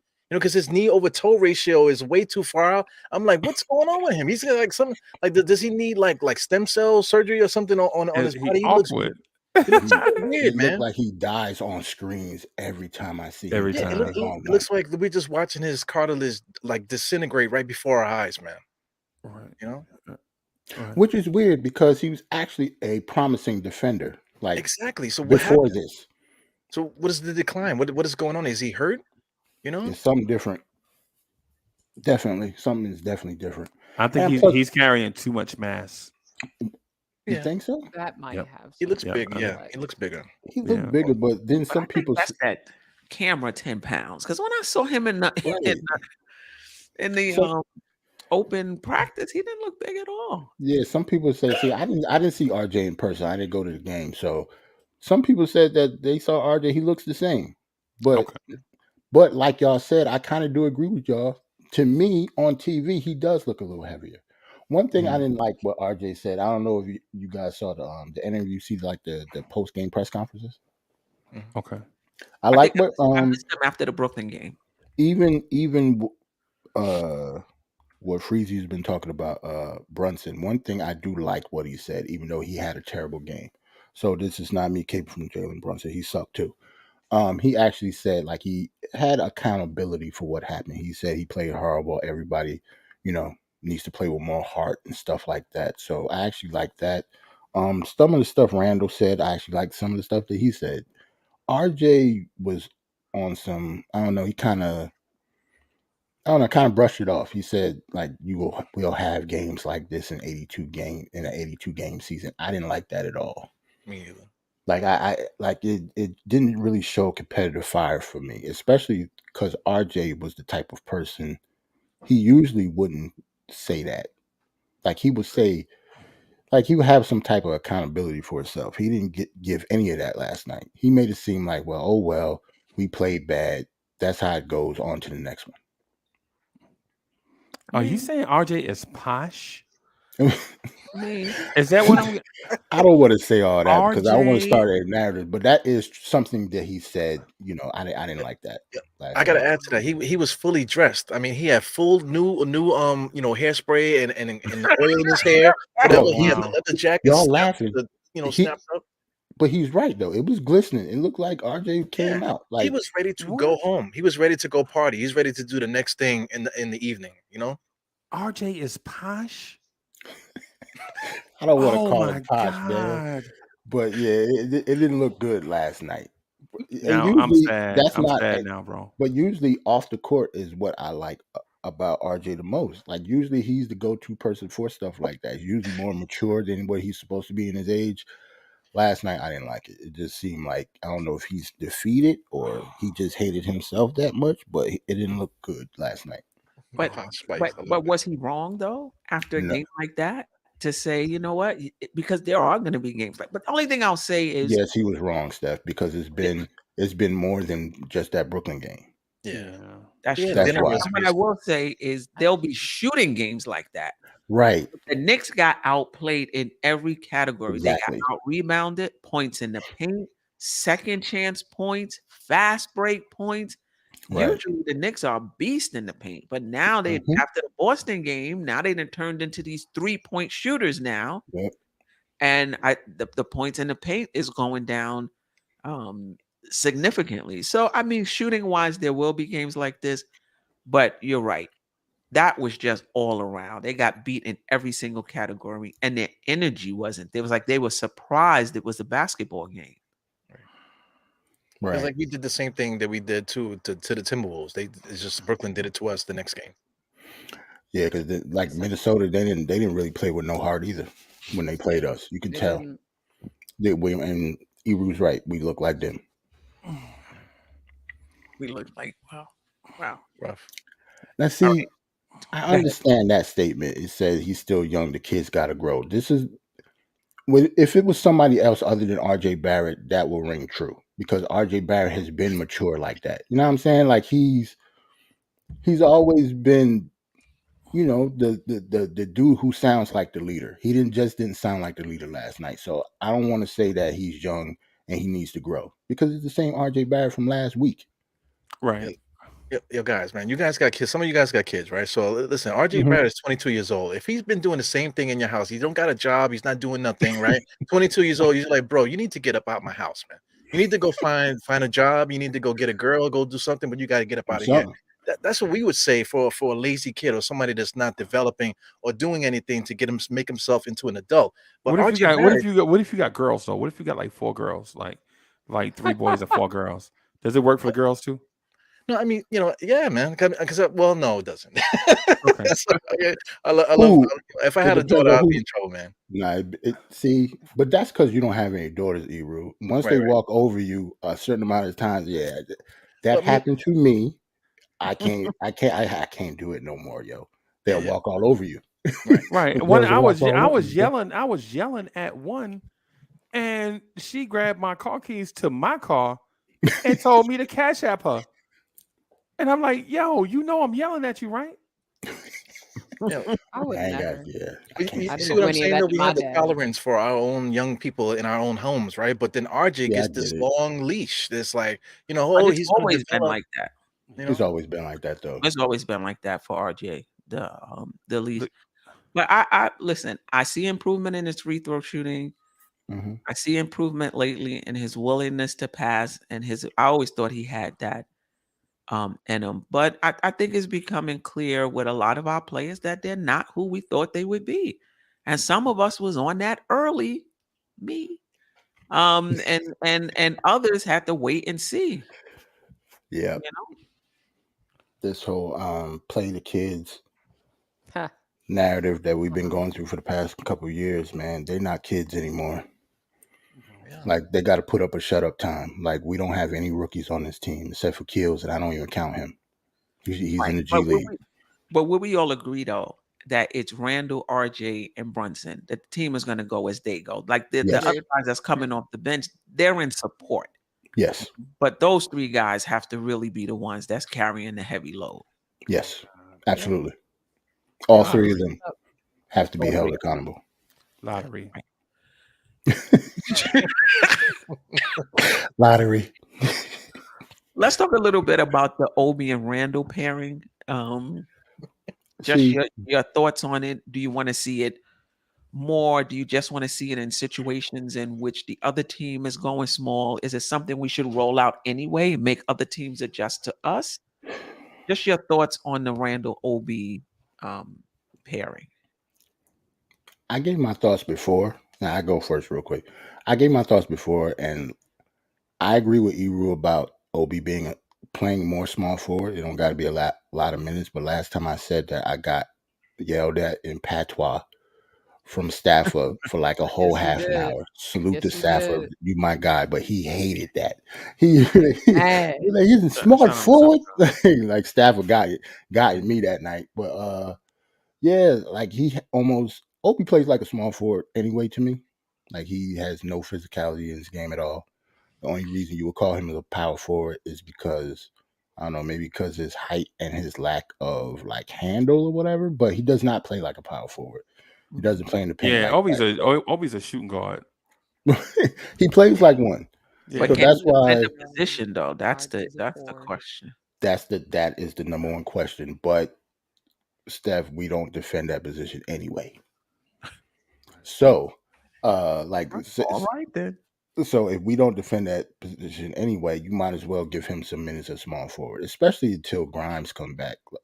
Because if you're just going to give Evan Fournier more minutes off the bench, that's not going to solve anything either. Because he's not going to be guarding anybody on the wing either. So you might as well put Obi out there. I think Obi deserves more minutes. I think this team is constructed, incorrectly. The whole point that, or the whole fact that he's got drafted that high, he hasn't cracked the starting lineup yet, and that's because of Randle. He's not going to crack the starting lineup while Randle is here. So you have to be creative with his minutes then. At least Tom Thibodeau has to be more creative with his minutes going forward. Or it's not like, but is Obi like a game changer? Like if we don't give him more minutes, or we do give him more minutes, are we going to win more games? Jerrell, may I ask you a question? Sure. If we do the Randle and Obi pairing, right, with no traditional center on the floor, what are we going to do for weak side rim protection? You're giving that up, Freezy, with those two. Yeah, I'm about to say you giving that up. It Neither was- one of them are rim rim protection. protectors. Would you hope that it's going to be a net positive? Right. So my suggestion is, would you be more comfortable switching Obi and Randle and have Obi play the small ball 5 and Randle stay in that 4 position, seeing that Randle is the more veteran of the two? And I'm talking about for the time being, not forever. But switch them for the time being. That way Obi can guard one spot. So you don't have to have Obi running around the floor. He can use his athleticism at the rim only. And then have Randle rotate as the weak side rim protector when an opposing big, let's say like Mo Bamba or Miles Turner, pulls Obi out to the perimeter. Randle can rotate into that space. I think that will work. It just depends on who else is on the floor on the other side. I think that has to be situational. That's something Tibbs has to look into. Like if he sees somebody on the floor that he could take advantage of that, he should definitely do that. I wouldn't be mad at that. The reason why I ask is because in those situations where Randle is dragged out to the perimeter by a big, say in a screen and roll situation, Obi doesn't look to be that weak side rim protector that rotates over. There was a game, I think it was the Pistons game, when RJ Barrett gave up a layup to either Ivy or somebody, and Obi Toppin was yelling at RJ like, "Why didn't you block that shot?" And RJ was like, "Because I'm not a power forward. I'm not the 4." Right. I think it was the Pistons game. It may have been the Charlotte game. I think it was the Charlotte game where I can't remember exactly, but RJ was on the perimeter and RJ rotated late to block a guard at the rim. And I couldn't figure out why Obi was yelling at RJ Barrett about rim protection. But do we have to get blocks? Can you just rotate into the spot and be where you're supposed to be? With your hands up, right? Yeah. That's and if they score, they score. I mean, listen, Ihart did that against Minnie. He was there. They just scored over him. He was there with his hands up, perfect position. They just scored over him. Right. I agree with you, but is there a level of physicality that you have to do that Obi doesn't have? Obi doesn't have any type of physicality at all. They need to take him out and let him just do one cycle of steroids one time, and then let him come back, and we'll see what he can do after that. Do something. He's super weak. He's so weak, man. He's like he is a small, like you said, shooting guard. He's like a freaking shooting guard, but he's supposed to be playing power forward center. He played center in college. Yeah. Right. You got 2 kids, man. I bet you his 2 babies don't care about Obi Toppin. I told you not to touch that. Yeah, man, take it about it with that. You ain't doing nothing. Oh my God. They laughing at Obi purse. They like, "Daddy, put that purse down before you yell at me." Oh my Because God. I mean, honestly, the way Obi plays, he played like Cam with no handle. Okay. Like imagine if Cam never dribbled the ball. Right. He would play like Obi Toppin. Without Cam's defense, though. Exactly the same. I've No, been no, saying no. that on I'm my just pod mean on too. offense. You're right. I've been Just saying on that a lot. offense. I feel like Obi and Cam are exactly the same player. What is the difference besides braids and pigmentation? They're the same. They're the same player to me. Right. If he could just stand out on the Cam 3-point is line and shoot. a more skilled player than Obi Toppin, and I think right now Obi wish that he Toppin would is a show it, better though. 3-point shooter than Cam. Listen, and as far as playing both of them together, as long as Obi is rebounding, and the last 2 games he has, I think he had 7 rebounds, one game, 6 rebounds, another game. As long as Obi Toppin is rebounding, because Randle will rebound, I'm okay with playing them together. You're not going to get the rim protection. What you're hoping during that period that they're in, that those two are in together, that you're going to outscore the team in that particular period. Okay. You might give up some rim protection, but if Obi is, I don't want to give up second chance points. To me, we start giving up second chance points, you need to come out. Right. But if they're not giving up second chance points, they're rebounding, and we're just giving up rim protection, and they're scoring the ball, I'm okay with giving up a little rim protection. But if you're not rebounding as well and you're not defending, then we can't rock with that with that lineup. But anybody else with their thoughts, Tsunami, on Obi and Randle pairing? I like what I've been seeing from him. Obi seems to be thriving in that role when he's out there. Randle's hit or miss when it comes to that particular lineup, like you guys were saying. The onus becomes on who's able to rebound at that point. Yeah. But offensively, I like the way the offense flows with both of them out there, and of course, I just like Obi's energy. So, seeing at least a few more minutes out there for Obi works for me. The team just not just his energy, he changes the game a little bit on offense. So I would like to see him play as many more minutes as possible. So if that means he needs to play some minutes with Randle, that's great. I like the idea of. Well, I'm curious about the idea of Obi playing at the 5 and Randle at the 4. I didn't really think about it that way. Mm-hmm. So that's something to think of for sure. Maybe tomorrow's game we might have an opportunity. Well, no, I don't know if I would want to do that against Detroit. Maybe when they're, I don't know who's starting now. Duren is Isaiah Duren the backup. Isaiah Stewart is not that tall, right? Okay, No, so in that not that tall, but so he's in that- physical. Yeah, But right.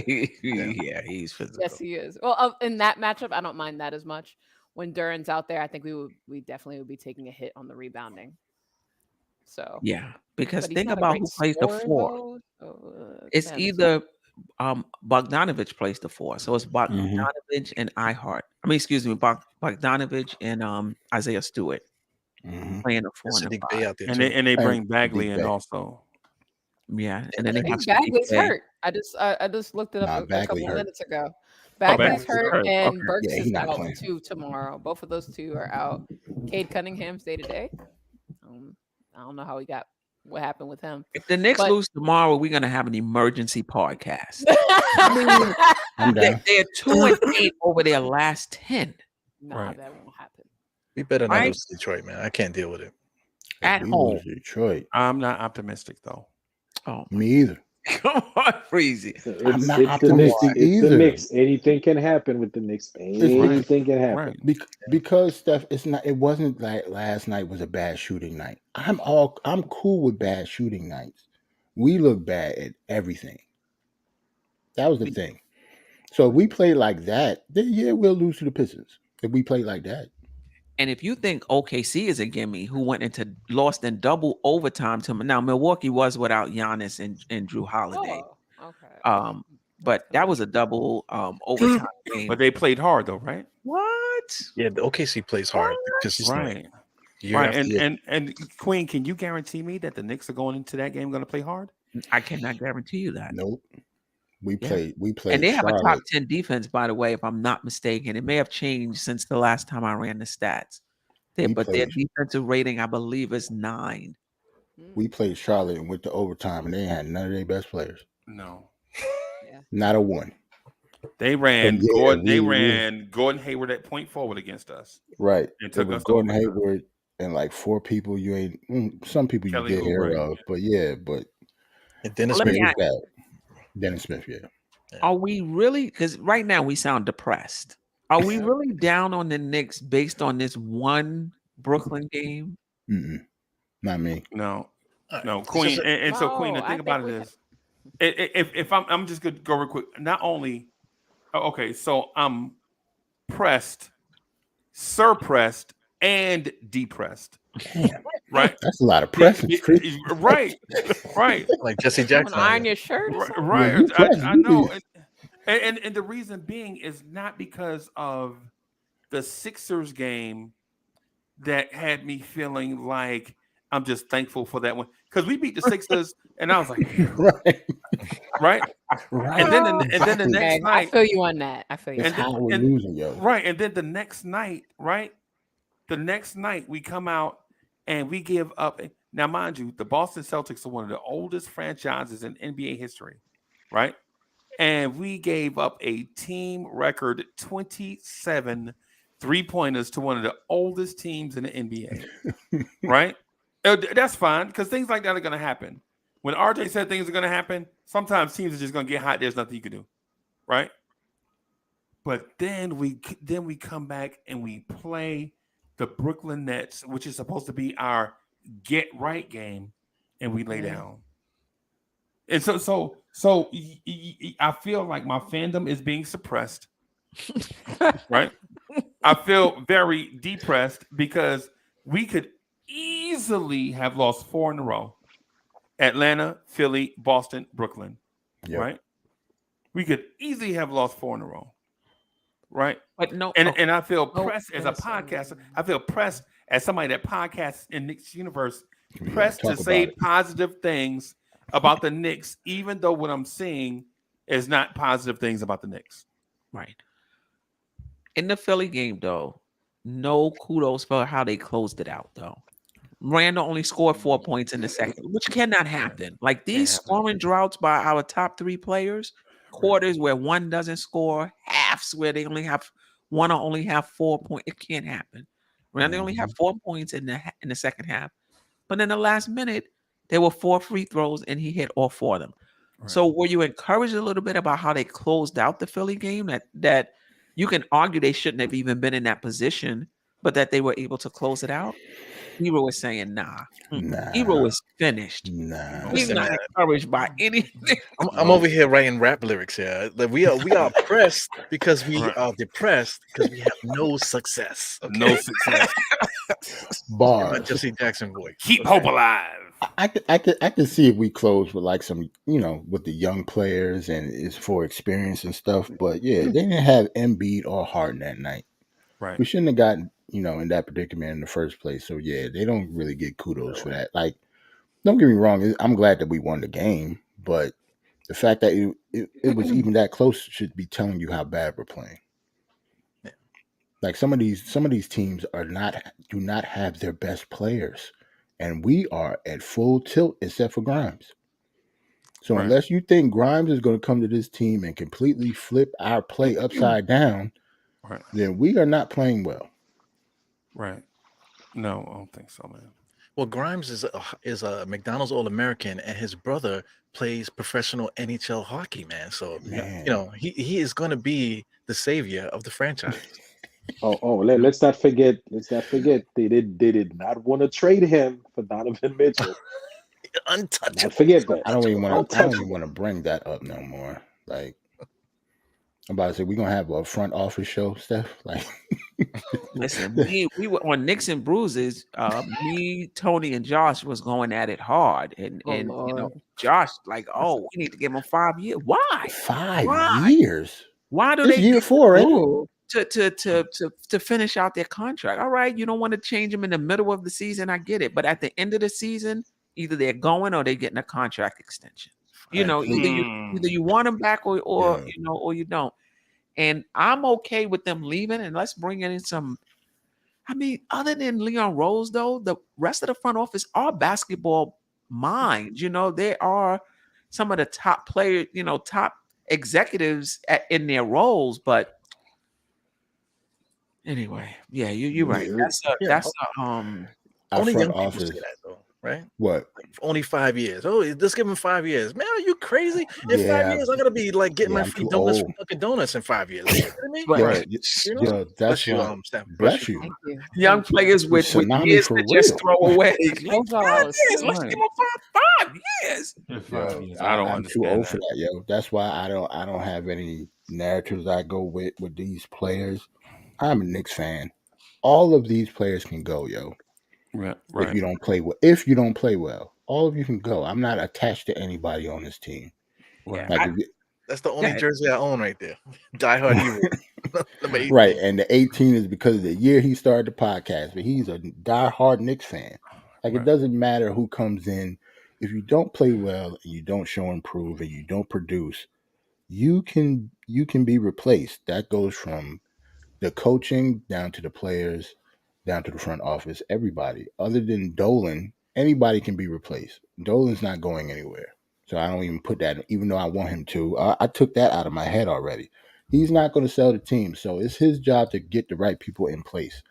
I actually thought Leon Rose in the front office was doing pretty good at first, but now when you look at what they've done in the past 3 years, they have not drafted a starter yet. They nixed on the Donovan Mitchell deal. Is a couple other players that a lot of people in the base thought they should have went after and didn't. Yeah, so it's a lot of question marks with the front office still. Like, we have all those draft picks for what? We can't draft, and we have so many players on this team that everybody likes or think that can play. What do you think that we're going to do with all those first round draft picks coming in the next couple of years? We can't draft them. We have to get rid of them unless you don't want the players that you like here. Somebody got to go. And Jerrell, and you know what? Those first round picks that we have, when you look at them for what they are, those first round draft picks that we have are ham sandwiches. Yep. They are, though. There's a lot of them. None of them. Some of them not even going to be in the lottery. Right. So, Or some of them turn into second round picks if stuff happens. Like, right. Yo, some Come of on, them not even man. in high school yet. Right. Some of these draft picks. So, and they are first, but they are so heavily protected. They like got crossing guards for them. That's how heavily protected they are. I swear to God, man, if I hear Leon Rose say one more thing about the only draft pick that is worth its weight is the draft pick this year or next summer, of course, is what I'm referring to, that we got from Dallas. And he wasn't even the team president that acquired that pick. It was Steve Mills that acquired that pick. Right? All the other ones are protected, first round protected, 1 through 18 until such and such year. And you're like, what in the world? Bro. Leon. Hey, Queen, listen, I gotta run because we gotta do the Knicks after party. Everybody, as usual, it's been a pleasure. I appreciate y'all letting me ruin y'all night with a whole bunch of Knicks fashion. I'm glad y'all let me come on and rock with y'all. It's really I really have a fun time hanging out with y'all, and I also learn a lot, man. Y'all keep up what y'all doing, but I'm out of here. I'll holler at y'all. Appreciate you. Peace. Yep. I don't know if I'm saying this right. Anagrill, a Negro one. He's making a good point. Like, there are times where I just feel like the game is still Randle's game. Like, I just feel like his hand is still too heavy on this team. I love the way he was playing. Well, two things. I like that his shot selection has gotten better. So when you look at his chart, it's at the rim, 3-point shot. He's gotten rid of those long twos, which is the most inefficient shot. I think he's only taking like 2-3% of his shots from there. Awesome. He's not fading away with the pirouette shot. Awesome. But if you remember, it seems so long ago, the first few games of the season, Brunson was handling the ball most of the time, just getting Randle the ball in his spots for him to do what he do. Lately, Brunson is handling the ball less. Randle is handling the ball more. Yeah. Randle is facilitating the offense a little bit more. And we're not as effective. When we started the season, we was moving the ball, moving our bodies, equal opportunity. The leading scorer that day would be the person who hit their shots. Right? There was a lot of movement. And maybe Anna Grill, I don't know if I'm saying this right, is right that I don't know if they're not willing to give Brunson the keys or Brunson is in his Kimber role deferring. Yeah. Instead of like, nah, I got it. Y'all go getting, I just feel like Brunson's hand on this team is real low. Is light. And Randle's hand on this team is a bit heavy. I don't know. That's what I've been seeing like the past 3-4 games. I believe that. I agree with you. And I think somebody, I don't know, seemed like I've been watching Jalen Brunson play basketball for a very long time. That is not like him. Right. I agree with that. I think somebody drilled that into his head. Like Julius? Well, I don't think necessarily Julius. coach. I think it's either his coach. Remember, his dad is on the staff. He knows the coaching staff very well. We obviously know that, and Leon Rose. So I don't know. I think some people probably got in his head because Jalen Brunson naturally, like his natural personality, isn't like that. Right. Yeah, I was gonna mention this comment here, Knicks Nation 112. To your point, I think he makes a good point with this here. If we were not going to get a star, we should have just elevated IQ as a star to save the money for next year. But there is no money though. The Knicks are over the cap, so there's no money for next year. I do think though point guard was a position of need though. Mm-hmm. A And you point could guard. tell. I didn't mean to cut you off. I'm sorry, Steph. And you could tell they don't like IQ as a point guard. Yeah, like that's clear. Like that's obvious. Well, Alec Burks wouldn't have been the point guard on my team that long. That I sat there and watched that whole half a season last year. IQ would have been our starting point guard last year, Right. not Alec Burks. Yeah, they don't see him in that way At all. Yeah, but in like the grand scheme of things, everybody still thinks that, like even with the point with Jalen Brunson not being the number one guy as he should, everyone believes that Randle needs to be fourth option. Everybody keeps saying it. So I mean, that's what he's getting at. Maybe we shouldn't have got the point guard. Maybe we should have tried to get another position just for the simple fact to try to get the offense out of Julius's hands. But I just don't. I don't That's see what how the point guard is supposed to do, right? Because he was handling the ball a lot. Now you get a point guard, he should handle it less. Listen, we need a star. Yeah, and that brings RJ and Randle down to 2-3, maybe 3-4. We might need to get rid of RJ and some of those guys to get that star though, because like you said, we got no money, so we're gonna have to get some group of guys with the picks and try to make a trade to get that person here. But you would prefer to trade, if you had to trade one, you would prefer to trade RJ over Randle. Why? That's what it sounds like anyway. Well, because I guess just I don't like I said, I don't like anybody. I keep saying that, but I mean, just for what Randle could bring as an enforcer with a reduced role. Like I don't want him with the ball in his hand trying to win games anymore. But if we can get somebody in here, that can do that and keep Brunson, as the 1-2 punch kind of thing, and maybe have a third person in there, maybe I'm just throwing names out there like Obi. Say Obi be the third option. Like you gotta trade for the number one option. Then you got Brunson. Now Julius Randle is doing less. So if he could do less and fight, because he does his best when he's fighting guys, slamming guys to the ground, bumping into guys and that type of thing. If he can just concentrate on that, then it won't really affect us so much, because somebody else is taking care of the offense. So that's the only reason why I like that. Because I mean, I agree with where Freezy was joking around saying that RJ is a power forward. He is. Like him and Julius are basically the same player to me. They don't really do anything different from each other, in my opinion. I mean, what I will say is, I agree with you. Randle could be effective in a reduced role, but that's what Brunson was supposed to do. So I'm wondering, and as the games have gone on, Randle is taking on more and more. I'm wondering if he just gravitates toward that because that's just how he's used to playing. And now Brunson is not, being basically pretty forceful about, I'm going to be handling the ball, or they really putting guys on Brunson. Mm-hmm. Brunson don't seem to be complaining when Randle is bringing the ball up the court. He can also be welcoming the fact that he doesn't have to bring it up, that could be true. I mean, it's like psychology. You have to like play psychology. You're like, if guys start complaining, now you done lost the whole team. Everybody that we've been through that already. Where guys are like complaining about roles, pass you the ball, give me the ball, I need more minutes, that type of thing. And then you could just throw the whole season away at that point. So it's tough.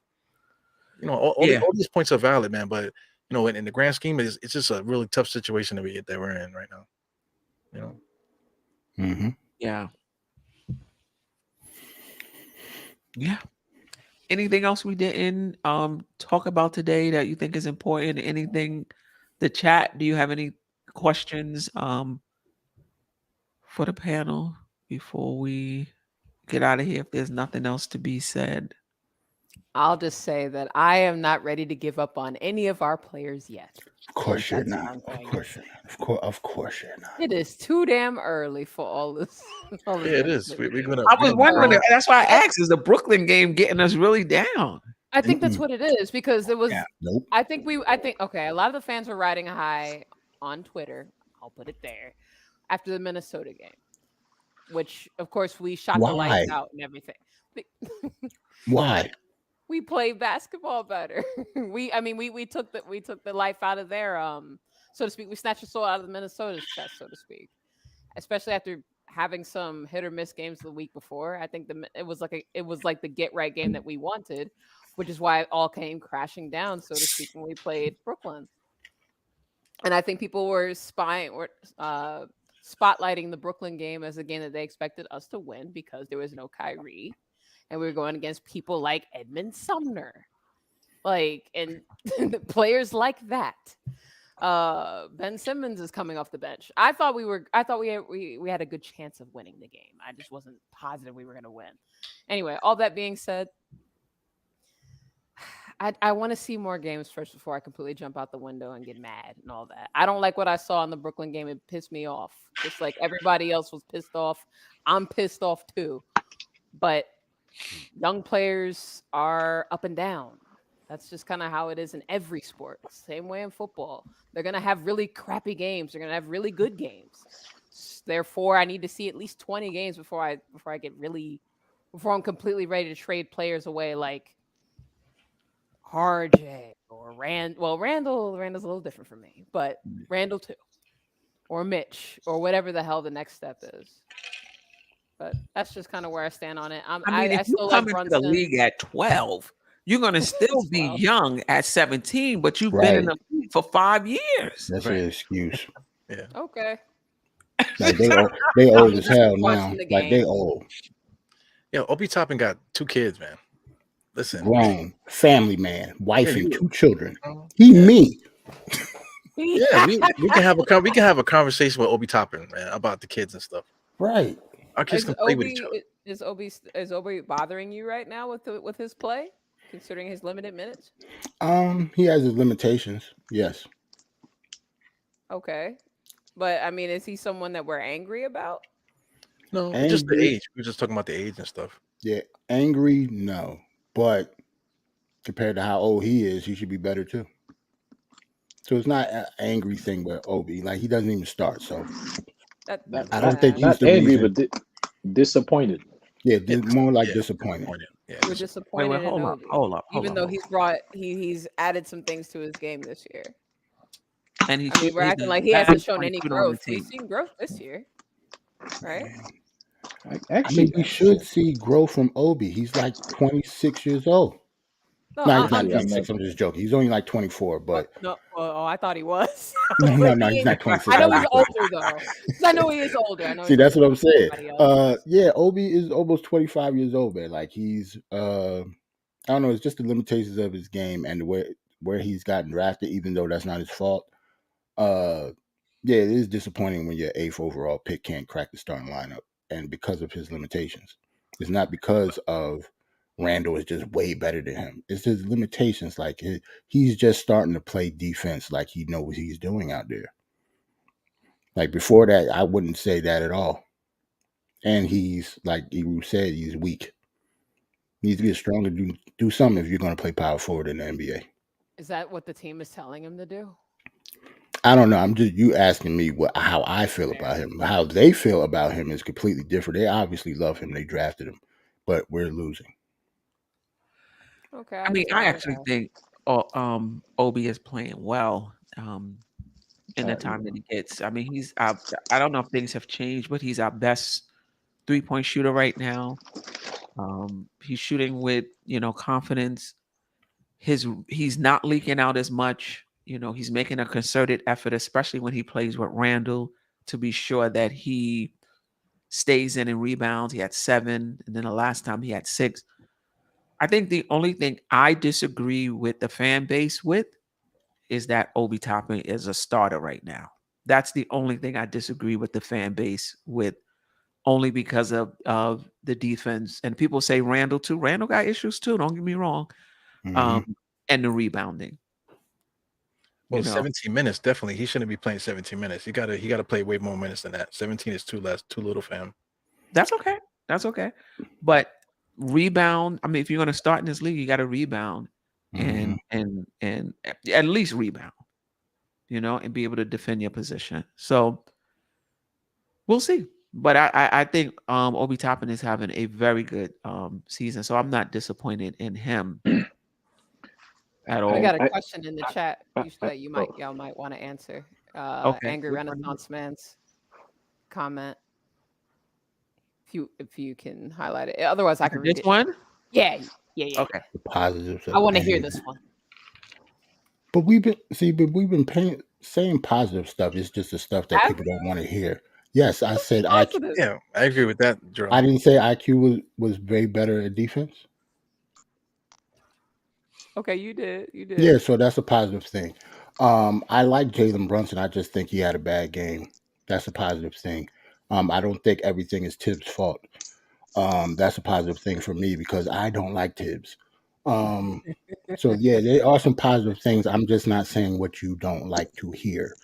After that game last night and how we played a couple other games this season, I should not have that many positive things to say about this team, unless you're talking about potential and what you think this team is going to be in the future. I'm not talking about ceilings right now. I'm talking about how we play right now. Everybody keeps talking about ceilings and what these kids are going to turn into. Right now, we are not good. I agree with you, Jerrell. Right on point with that. But the same thing with the potential. I'm tired of talking about, but he's gonna be this, he's gonna be that. Oh, you don't see the thing. You need to give him. I'm tired of it. I'm tired already. And that's what the root of the question is. The question is just like, do you see any positives of the team? Oh, RG's gonna be. Shout out to Ralph Diaz. Yeah, he was on the show and he was saying, yeah, but what about January? In January, RG's gonna be good in January. I mean, now you're talking about like you're just a Make-A-Wish Foundation. You're just putting stuff out there. Like I'm. It's just imagination. We got to deal with things with what they are. But Tsunami was saying, man, 11 games, Jesus Christ, what are we gonna do? And we got 71 games. Are we gonna have a heart attack before December? We have to play better. That's really where we're trending. It's really that simple, though. We have to play better. If we play like we've played the last 11 games, where do you see us? I'll ask you that since everybody want to be so positive right now. So if we play like we played in the last 11 games, how many wins do we have at the Let me end of the see who we season? Can I look at the schedule and see who we play? What, 38? Why you Is got that to gonna do make a that? difference? No. Yeah. What, 38 and 44? I can't math right now. I'm too tired and I'm taking NyQuil. Well, I mean, let me tag Is that team what you with- want, the record? Well, I'll tag team with what Jerrell's saying is that if we keep playing like this, we're at risk for doing this dip.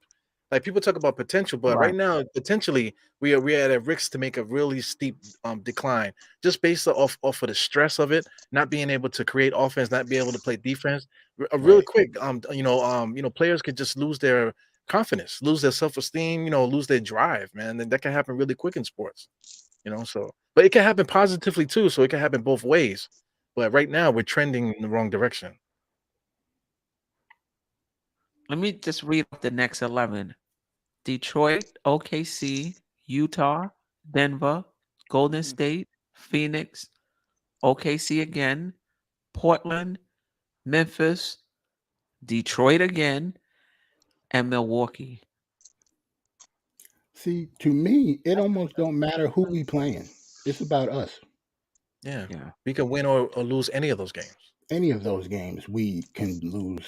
Like, I think it's about us and the way we're playing.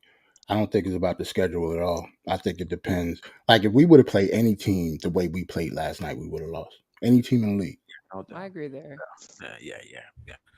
Let me ask this but question about RJ to Jerrell. Mhm. Not Jerrell. Errol, who says that RJ hasn't improved. Also, Mitch hasn't improved. What would you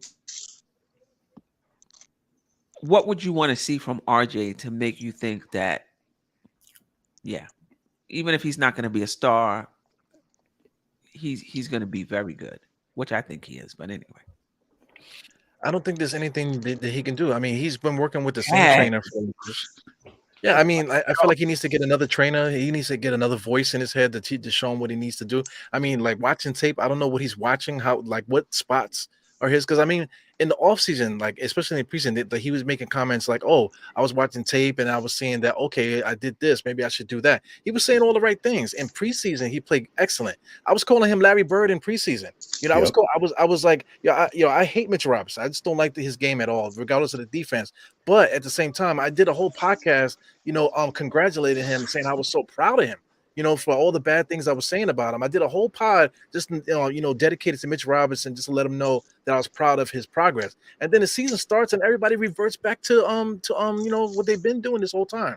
So my thing is, for us, do you know how hard it is to do these podcasts? People out there listening, Tsunami knows what it is now. Jerrell knows what it is. Everybody got their own channels, man. Well, Steph, I'll get the Steph for next. Go ahead. Steph is here. Steph is, he just got 1,000 subscribers. Do you know how hard it is to be consistent and keep coming up with content and getting better and better and stuff like that? So in the meantime, 2018, I wasn't doing YouTube in 2018.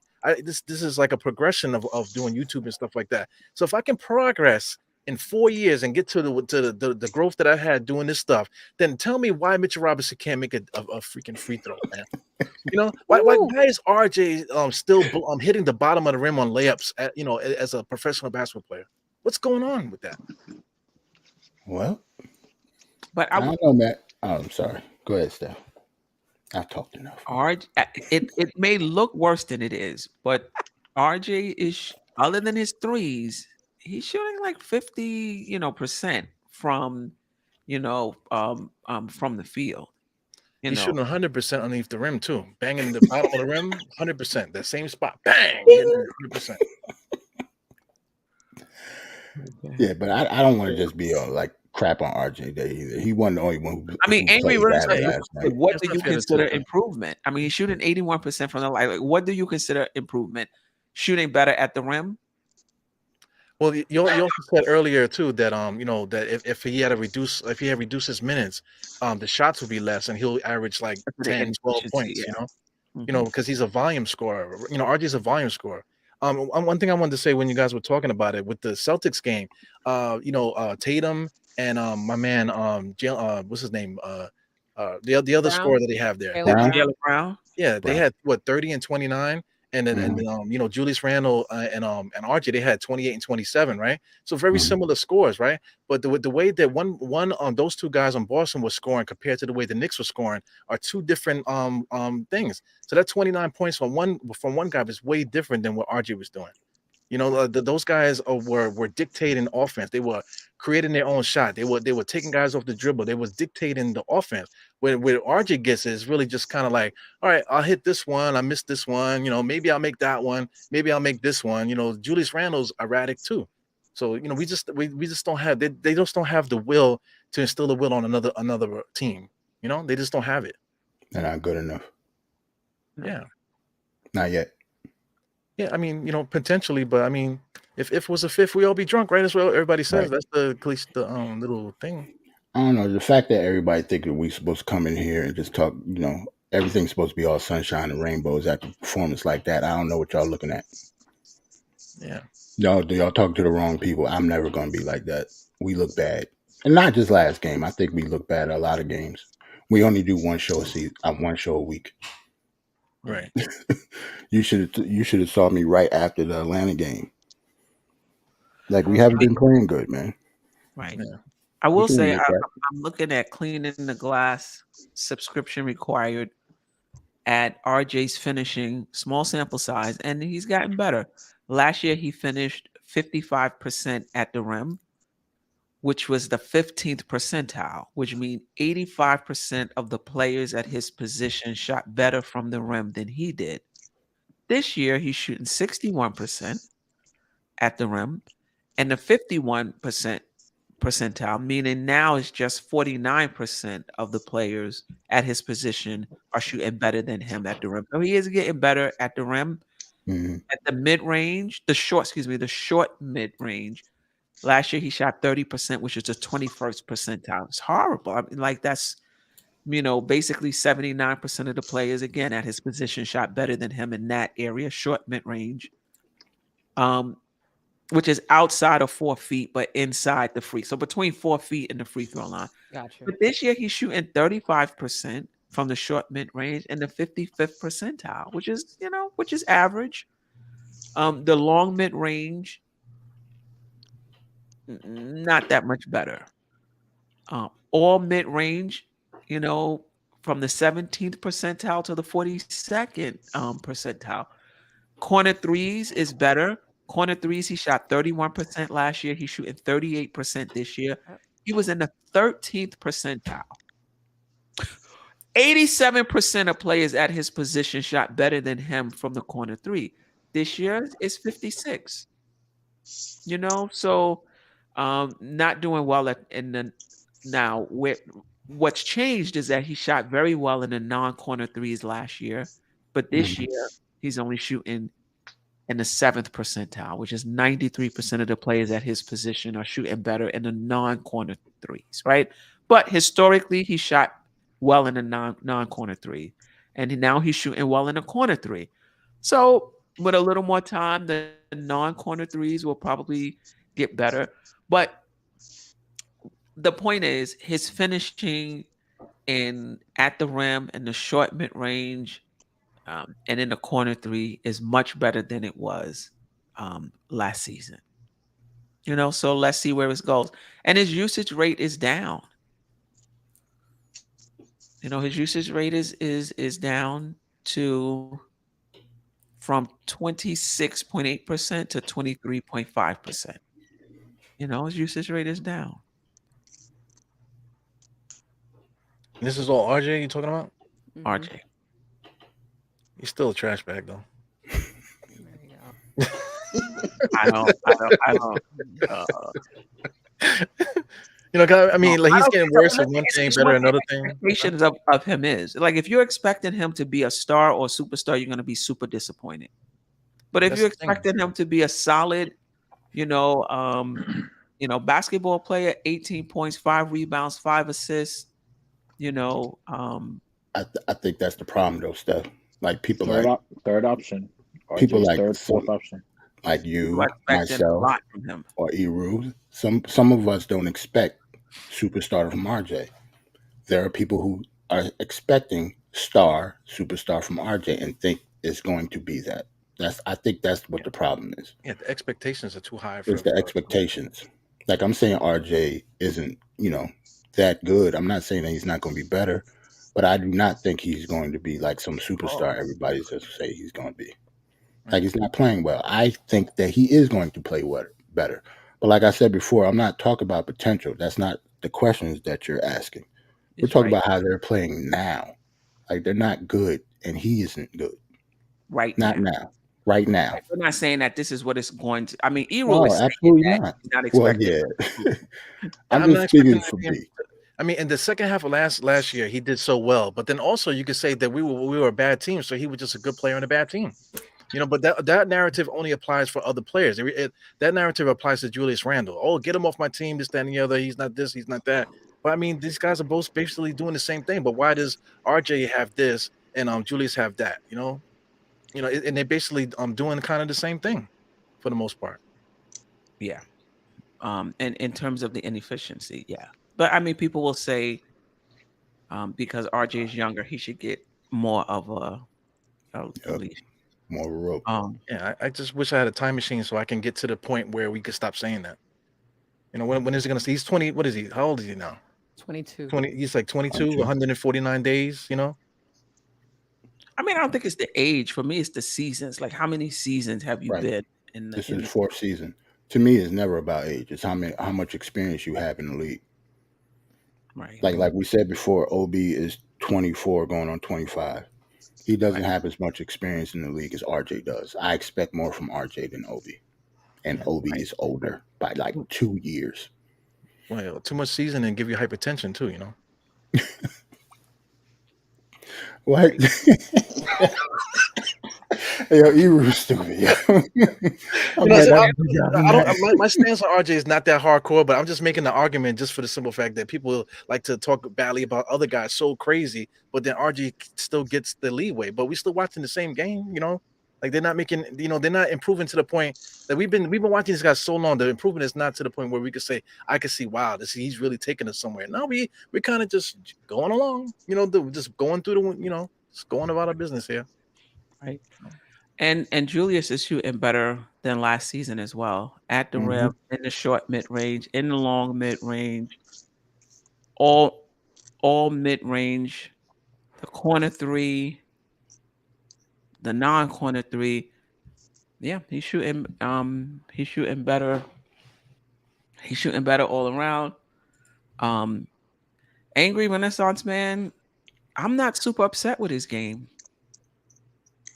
Yeah, I said everybody sucked last night. RJ I'm not super upset with RJ's game at all. Yeah, listen, I'm not upset about his game either. Right now, you gotta say if he's not playing good, you gotta say he's not playing good. You know, I don't want to be a superstar either, but he's playing. He's not playing that great for us to be talking about. Oh wow, look how great he's playing. You know, like I just don't get it. You know, if he was playing to the way that everybody thinks that he's going to play, then we wouldn't be going through these conversations. Yeah, but we would expect it. The expectations was higher for RJ coming into the season, and right now he's not meeting those expectations. So some of the panelists are a bit frustrated. I think Angry Renaissance man. I don't know if you have listened to the whole show, but I didn't really like anybody this show. RJ is just a topic of discussion right now. If you rewind it back, I'm pissed at a lot of people other than RJ Barrett on this team. Yeah, my starting lineup only had 3 people. My starting lineup had 3 people. So I mean, what are we talking about here? You know, right? And then are we gonna talk about like I don't know? We kind of talked about RJ. Especially now, since he is the topic of discussion, shall we get on defense now? Because we just been talking about his offensive side of the floor, or do we not want to talk about that because it don't matter? No, I don't. I think it does does not matter. Steph. I'm just talking about other people. Like, oh yeah, I don't know. I think the defense is terrible all around, but I think this is the point: is that some people get a pass offensively and defensively, depending on like I said, it's just psychology. If you like certain people, certain things are going to be minimized. Other things are going to be maximized. If you don't like a player, that's just how it goes. We're just not good defensively at all. And me having RJ come off the bench is nothing about and to get the same amount of minutes. It's not because of his offense. It's the defense. Just really want to put the best defensive players out there on the wing if you're going to have Brunson out there. So I just don't want everybody to think I hate RJ. At least I got him starting. I have RJ. I have RJ. Some people do not have him starting on. Like it's 3 people on this panel that don't have him starting, but I am the one who's hating on RJ. Yeah, no, it's not just you. Yeah, Edgy had him coming off the bench. He was trying to say, right. No, I was gonna say I have RJ coming off the bench, but his minute is gonna be depending on his production. If he's taking up the joint, man, he gonna play like 5 minutes, and I'm putting him right back on the bench because I'm not trying to have him out there for 40 minutes and he not producing. You coming off the bench, you can't produce, you go right back to the bench. That should be everybody though. That should be everybody. But that should be everybody. Ajay, let me. Stafford. Oh, I keep forgetting. Stafford over there. Probably sleep. You hear Stafford? Because he ain't trying to get the word. Yes, we can hear you, bro. Can you hear me? Yes. Yeah, we hear you. Can you hear us? Good? You have the floor right now. Yeah. Okay. All right. Well, don't good yell night at to everyone. Anything you want to talk about? For 1 week, don't yell at me, Stafford. It's not me. Yell at Ethan. Send out the question. You crazy. Good night to everyone. And first, let me congratulate the Queen on her 1,000 subscribers. And more and more and more to come with your great content. Shout out to the chat. And so I've been listening. Oh, and shout out to Uncle Freeze. So I've been listening. So what was the question, Queen? What do you want to comment out of everything you've heard tonight? What do you want to comment on? We jumped on so many things. We did. We talked about Randle. We talked about RJ. We talked about the Randle and Obi pairing. We talked about who you would start, as your starting lineup, and coming off the bench. So we talked about a lot. You could pick any one of those or two.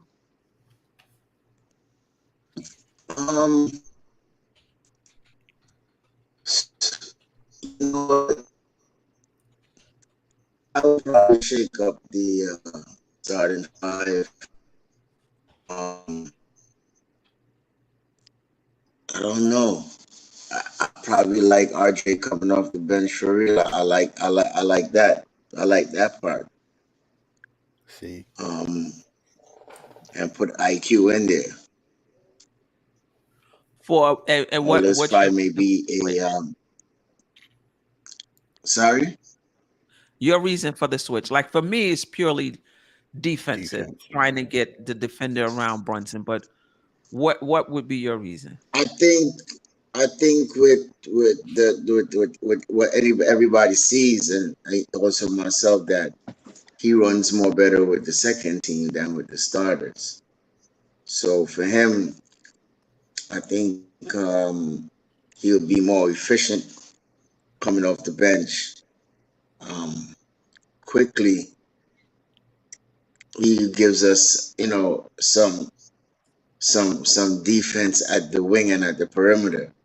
Because until Grimes come back, I would have put him right next to Jalenbrunson. And I like Cam's defense, so I'm gonna leave him at the 3. Leave Randle at the 4.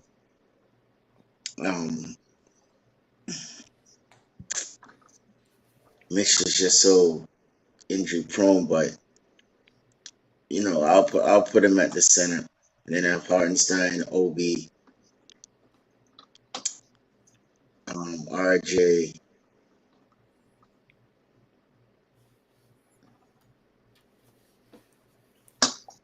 That's it. I'll run with that 8 right there.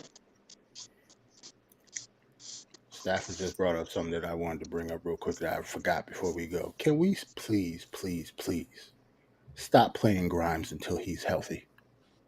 Yes. Yeah, no doubt, I'm with you. I'm tired of seeing him for like 4 minutes. No. I said if he was healthy, I would put him in that position, but I'm leaving quickly right there. No. I'm not going by what you say, Stafford. Like, I agree with you. Cool. I'm just talking about in general. I'm talking about this is on Tibbs now. I think they should keep Grimes out until he's fully healthy instead of playing him like spot minutes at the end of the game, like 3 or 4 minutes, and that's it. Like, that's not Quentin Grimes, man. Like, they need to. I don't know. I understand. The only reason why I see them doing that, in my opinion, is to see if he could play 4 minutes at NBA speed to see what his foot may be like. So I'll probably bring him gradually along like that to see if he could withstand the pressure on his foot, than to starting him right off the block like the other 2 games before, which was crazy to me. Yeah. Right. So I like what they do. I'm bringing him along slowly and see where he's at. But once he's fully healthy, I want him playing that too, because we're gonna have Premier defense and a 3 at the same time. So you want him and Cam, and and Cam can switch. If it do depends on the type of matchup. So Let me see that. but otherwise making some great points, man. The only thing that I kind of disagree with Freezy a little bit when it comes to Jalen Brunson is that he was worth what the market said he was. Man. Yeah, he's You not know, underpaid. you're not paying him top dollar to come in and be the superstar of the franchise. I believe everyone on this panel, I don't know if Ebru was there that night, but I know everyone in his panel said that he's just a piece. He's not a superstar, he's not a star. He's just someone coming trying to elevate the team. Probably to 5 more games as better than we played last year. So, the market dictate what the cap goes up every year. We can't help it if the cap goes up every year. Yeah, the price of oxtail goes up every year too, man. It's like $2 Word. for like a scoop of sauce That, in oxtail, man. It's that crazy. gravy's super expensive right now, cannot. bro. I Look tried to good, get a man. platter the other day. They That talking about particular meat there 26. is so expensive, I it's was like, crazy. what? Yeah. But anyway, the cap goes up every year. So, why the Knicks went and got him, I don't know. Went and got who? They know it was a Brunson. liability on Brunson? defense. Who? He's Brunson. talking about Brunson. Yeah, Brunson. Because his defense. You know what? The Knicks had this to me in the works. When Murray came up, I don't even know if they placed a call to see if it was, they probably was like, damn, what we gonna do now? We already had this in the works. He family, we can't turn back now. But Murray balling in Atlanta. Steph, don't do this, Steph.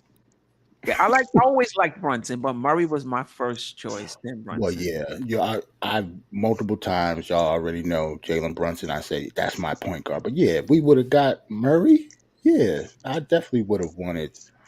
The dream was Murray and Donovan Mitchell, or either or. But it is what it is. Like we know how that was handled. I should say. Yeah, maybe he's just like Atlanta weather. Some people they just want to play a certain place. They don't want to play in New York. They already know the deal. On his Twitter, he had New York. He thought he was coming. What are you talking about? Murray. Really? I Yeah. know Donovan Mitchell thought he was coming. I didn't know Murray did. Well, I don't know if he thought he was coming, but he was. I think he was driving in his car. Yeah, on Instagram, he posted on his stories. He had like a blue hoodie. I remember that. I do remember So that. he was Yes, open you're right. to it. Yeah. I do remember that. You're right. Yeah. And Donovan Mitchell said he just knew he was a Knick, and then woke up and he wasn't. Right. So that's just how it goes, man. I ain't gonna try to harp on that because like that's water under the bridge right now. Like we don't have. Jerrell, we can talk about all that when we do the show in the front office, right, Queen? I know Queen got a schedule that one. You think I got bars for RJ? Wait till we talk about Leon Rose, man. Like, I'm about to submit my resume to MSG, see if I can get me a job down there. Just a consultant. I ain't gotta do much. You ain't gotta pay me that much. Yeah. Can I say something stupid? Yeah. What? I was gonna say something stupid. This guy, Sri Mikalika, whatever his name is, for 36 minutes, he's averaging 54 points and 12 rebounds. We need to get him some more time out there. Yeah, start him tomorrow. You know what I mean? he's averaging 54 points and 12 rebounds in 36 minutes, man. We need to do something about that. That's funny. When he came in and hit his first two, I said, "Wow, he might get some time." Yo, and look, the first one that he shot, like it was like that came off the wrist like it was nothing. Like he knew he was shooting that before he even got the ball. Yo, the net said hi when it with the ball went through it, and net said yo. I was like, okay. Came in here. Nah. Oh my Yeah, god, I'm too Tsunami tired is for funny. this. but I Yo. don't. Yeah, I don't expect him to play that much, man. I don't see that. Nah, I don't see it either. He needs to shape up first. Anything else? Nah, man. Salute to the chat, man. I know we disagree about a lot of stuff, especially today because it was a negative episode. But the way we played last night, you should have known it was going to be negative, man. It's not that many positive stuff to say, especially the last week that we had, man. Right. But it is what it is. That's the other could throw in another psychology nugget, that the primacy effect, right? That we tend to focus on what happened recently. Yeah, Yep. most recently. Yeah. Yep. And that Brooklyn game definitely put a dance like a cloud. Yep. RJ not playing well. Randall's terrible. He needs to be off the team. I don't know what. And I'm like, okay, we 5-6. Bars for everybody, man. And we didn't play well. Like You know, Ajay said, he said the disappointment. I'm just disappointed. It's like Right. you believe in your like I'm talking about the kids and stuff because it's more relatable. It's like if you like your kid is doing so well, you believe in him, and then he freaking steals $10 out the piggy bank or something. Like, yo, man, did you take that money out of there? Come on, man. What's you doing so well in school, man? I gotta punish you for Right. something. You're not supposed to Exactly. do that. You know, so it's like a disappointment thing. You know what?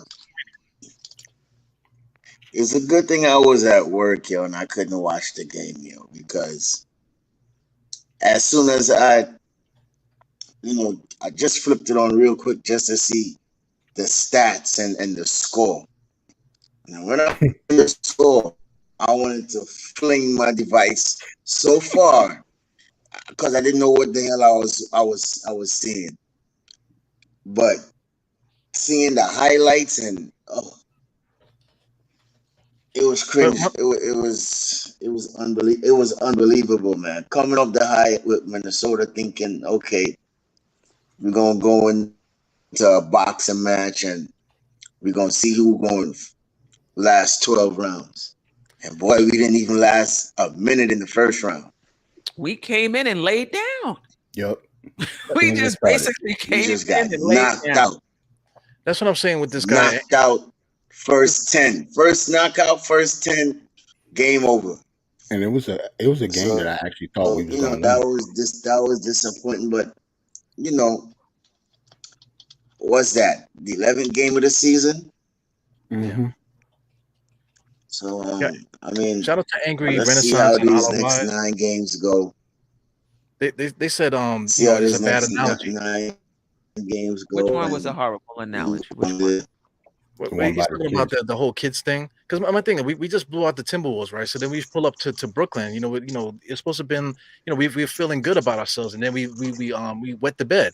A bad kid, wets the bed. Now I got to punish you for, you know what I'm saying? Why is that a bad analogy? Why? Because I'm not saying that RJ Barrett is going to be my Lord and Savior. I'm not going to be burning sage on my altar for RJ today. You know what I'm saying? It's ridiculous to me. Like I think fans are more like they just want to pray. I mean, it's not my channel, because if it was my channel, I would be saying a lot more stuff. Like people want to idolize these certain players, more than they would put effort into their own lives and stuff like that. It's like, come on, man. Like the Knicks are playing bad. It was disappointing. So we got to talk a certain way about these players. If they were playing good, then we would be saying a little bit more positive stuff. So it is what it is, man. So I don't mean to. No, you call those type of fans oversensitive fans. Yeah, but they will call me oversensitive. Every little thing that happens, they get oversensitively disturbed. So you can't really pay that no mind. I mean, I think, but you do want to be fair, though. You do want to look at both sides, but everybody sees something different. Everybody sees something different. I mean, what can you say? What can you do? What we did, I wanted to get out of here, but what I forgot to talk about was Cam. Cam is so real briefly, Cam is the starting lineup, our best defender, our best perimeter defender, not doing much on the offensive end. How much of that is the fact that he's playing with RJ, Randle, and Brunson? How much of that is him not being aggressive?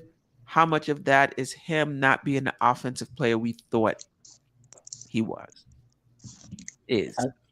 I think if you saw Cam play before, it's kind of by design. I actually think it's kind of him not wanting to be aggressive too, but I think it's by design because of how our offense should go. And I think Brunson, Randle, and RJ, regardless who else is in that starting lineup, they're going to be taking most of the shots.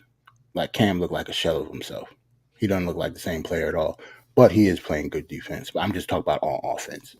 Like he doesn't look like Cam Reddish. And I'm not even saying that, good Cam Reddish is exactly what you need in a starting lineup because of, him dribbling the ball and, turnovers sometimes. But I don't expect this. Like on offense, he doesn't look like the same person. You think part of that is him trying to fit hmm into what they're asking him to do and just kind of recognizing that that's his role right now, even though he can do more? Right. I think so because it kind of proves it because, I mean, in the beginning of the season, he was asked what his role was and he didn't know what it was. Yeah, it's true. He came out and said he didn't know what his role was from Tibbs. So He was truthful with that. he was truthful. And I think now he know what his role is. I think it was probably conveyed to him after that. And ever since then, matter of fact, like ever since maybe the first game, Cam has been kind of like that. First of the two games Right. that he's been actually, acting like that. He's been less aggressive on offense. Maybe because he's not shooting well and he wasn't shooting well. So, it'd be kind of dumb to keep shooting long, but he has been playing defense better. So he knows this team needs perimeter defense, and he's probably the only one that can really do it right now. Him and IQ is the only ones really showing effort out there like that. Yeah. Professional players, they need a role. Guys, they need. Tell me what to do, and then I can do it. I think that's what he was begging for. Tell me what to do, and I can concentrate on that. Rather than doing too much. Speaking of which, now that I mentioned about roles, like I know you asked about Cam, but then D Rose came out and said that he don't know what his role is on this team with his reduced role. Yeah, he said that came out today. Somebody asked him his reduced role about with Tibbs. Have you talked to Tibbs? He said no, he hasn't talked to Tibbs. He want to give everybody their space now, I guess, because we're losing in the way we're playing. Like these players know that we're not playing well either. It's not just us. Yeah, Derrick Rose said that. So if Derrick Rose don't know his role on the team like that, and he's been, with Tibbs ever since he was young, and that should tell you something. Like something is wrong. I don't know what it is, but something is definitely wrong. Like Derrick Rose wouldn't have said that. He don't never talk at all. Yeah. Right. I don't know if he said it, but he didn't know his role. But I think the sense I got from listening to him is that he thought he would be playing more. But he said he's not going to go to Tibbs and complain because no coach wants to hear from a 15-year veteran that, I want to play, I want to play more minutes. I just think Rose minutes is right where they need to be. I mean, like, what are you expecting? You 50 years old? No, what are you expecting?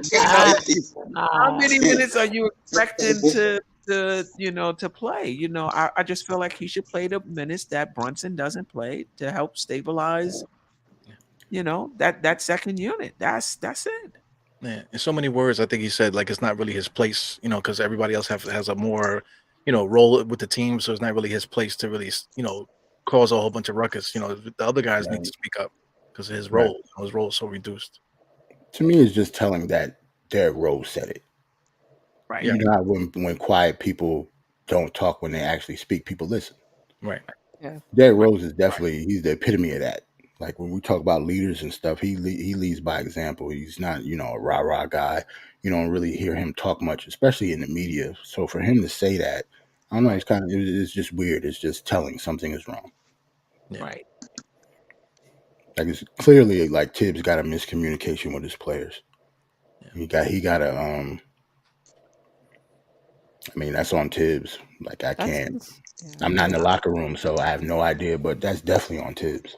I think that's a major concern. I mean, for Rose to say that, The fact that you mentioned earlier that Cam said that in the preseason, I do remember when they asked him. I mean, that's the head coach's job is to let the players know what their roles are, especially in game. So I'm alarmed by that. And just in regards to Cam, I love the defense that I've been seeing from Cam. Very pleased with that. On offense, I'll go ahead and I'll throw a little bit of shade at RJ too. But yeah, those three What? our mid three that they say on Knicks Twitter. Our mid three are not really utilizing. They're not really passing.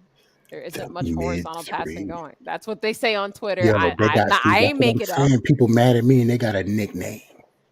Yeah, Like, come People on, I man. follow and certain people I don't follow. But yeah, I think that actually came from from other Probably. fans of other teams, Probably. because of how much money we put into those three players. Anyway, that being said, Artist not passing the ball much. Brunson's not passing the ball much. I mean, I mentioned in the Brooklyn game where it was just Brunson and Randle passing the ball to each other. I don't know. I mean, I'm assuming obviously a lot of this is the offense that Tibbs wants to run, but we can utilize our other players. I'm not understanding why it looks like this. Even when Cam had those like games earlier on in the season where IQ really wasn't getting the ball, and then all of a sudden there was that game where he passing the ball like 4 straight times. Like, and they kind of got that synergy going. Now he's got to start over from the bottom on the starting lineup. It's wild just seeing that. I don't know. But I am disappointed. I don't think it's Cam being necessarily completely unaggressive, because when Cam gets the ball, especially when he hasn't seen the ball for 5 minutes, he shoots it. Can't be more aggressive than that. I mean, it's true. I mean, I watch these games, with my boyfriend all the time, and I'll be like, he's going to shoot it. He just got the ball. Watch. Yep. And there goes the ball. And normally it's a bad shot because he rushes it. Yep. It's sad. But when he goes to the basket, for the most part, it's a much better shot. I was a little I was a little disappointed in the Brooklyn game because he did take a couple shots to the basket and put up some duds. People trash RJ. He looked like RJ out there in the fourth quarter where he threw up some of those duds in the paint. I have no argument. You're right. And I'm a supporter, so I'm with you, Jerrell. It was odd. I don't know. It just, I don't know if he didn't have his leg. I can't even say I can't blame it on legs because he's not getting enough minutes for legs to be a problem. Yo, Tsunami, stop giving these dudes excuses, yo. I like them just For like real. you. Like, we cannot give them excuses. That is that's not an excuse, yo. Okay. It's not an excuse. I hope we see a better Cam tomorrow, and I expect we will. At least he's balling out on the defensive end. But what do you expect to see? I'm sorry. What do you expect to see from Cam tomorrow? I just want him, when he does get the ball, even though he may not get the ball back, Pass. just either pass the ball or go ahead and dribble at one. Like, just make sure you're ready for the shot if that's what you're gonna do and you're wide open. But I like when he drives to the basket. He's used that Euro step more. I want to see him do that because he's a killer when he uses his Euro step. Well, it looks real pretty, but sometimes he gets to the rim and it looks like somebody just threw a baseball and hit him. I thought she was gonna rhyme. I thought she was gonna rhyme just now. I knew she was gonna say that. What happened? He's like, it looks nice. And then he get right in the basket. And, I'm like, what happened? Was it the Euro step though? No. I might not have been the Euro step. He got a Euro step in there. And then he got his That's crazy. But y'all know how we've been talking about Cam. You hear me come on this show talk about Cam killing? like I'm a straight shooter, man. I'm gonna say what I see. Like, Cam has been playing bad too. Good on defense though. I like his defensive effort. But you know what? Let's get back to moving the ball and moving our bodies. Please. Then Cam can shoot in the flow of the offense. Please. How are you going to get into any type of flow when, like you said, it's a two-man's game or guys is just shooting early in the clock because they're open? Yeah, you open for a reason. You know what I mean? So, move the ball around. Move your bodies. You can get that same three-point shot or whatever shot you want to take in the flow of the offense. This way, everybody is involved. Cam can get his shots in the flow of the offense. It makes it more difficult for the defenders, for the other team to defend. We make it easy for them. they fresh in the fourth quarter because it's easy to guard us. We're gonna come down, take a few dribbles, and pull up. It's true. Yeah. Scouting You know what report I is mean? out too. That's another thing, right? Scouting reports, they know Oh, what the we're gonna scout, do. no doubt. Yeah. Right. We Salute gotta the adjust. salute to Ashley Inc. In the chat. He brought up that word ceilings. We're not talking about salute to him because he always in the chat. I like him. That's my guy. We're not talking about ceilings tonight though. Yeah, Ashley's good. Yeah, we just talk about what we're seeing right now.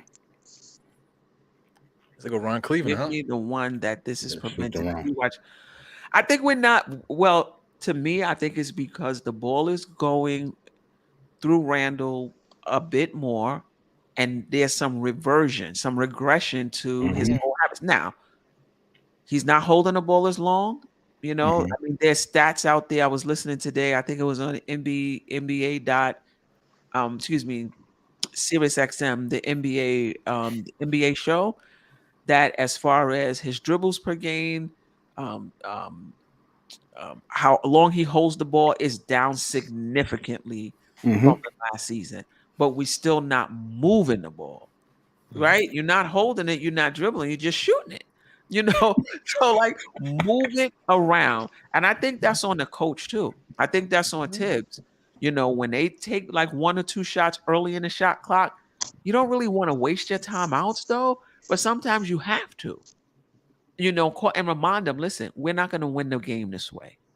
Right. Not moving the ball. We're making it too easy for the defense. Sometimes you have to, you know, you have to remind them because they're reverting back to their old habits. Mhm.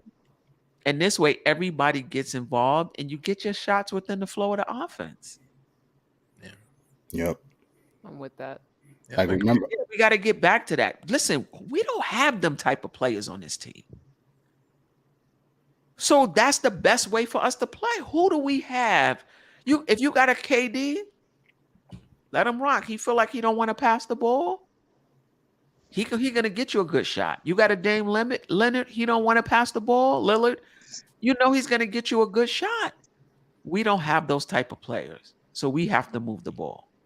So in so many words, I think we all saying the same thing. Because we had that big rant, RJ conversation, but that's the same thing. These guys are not that good. Move the ball.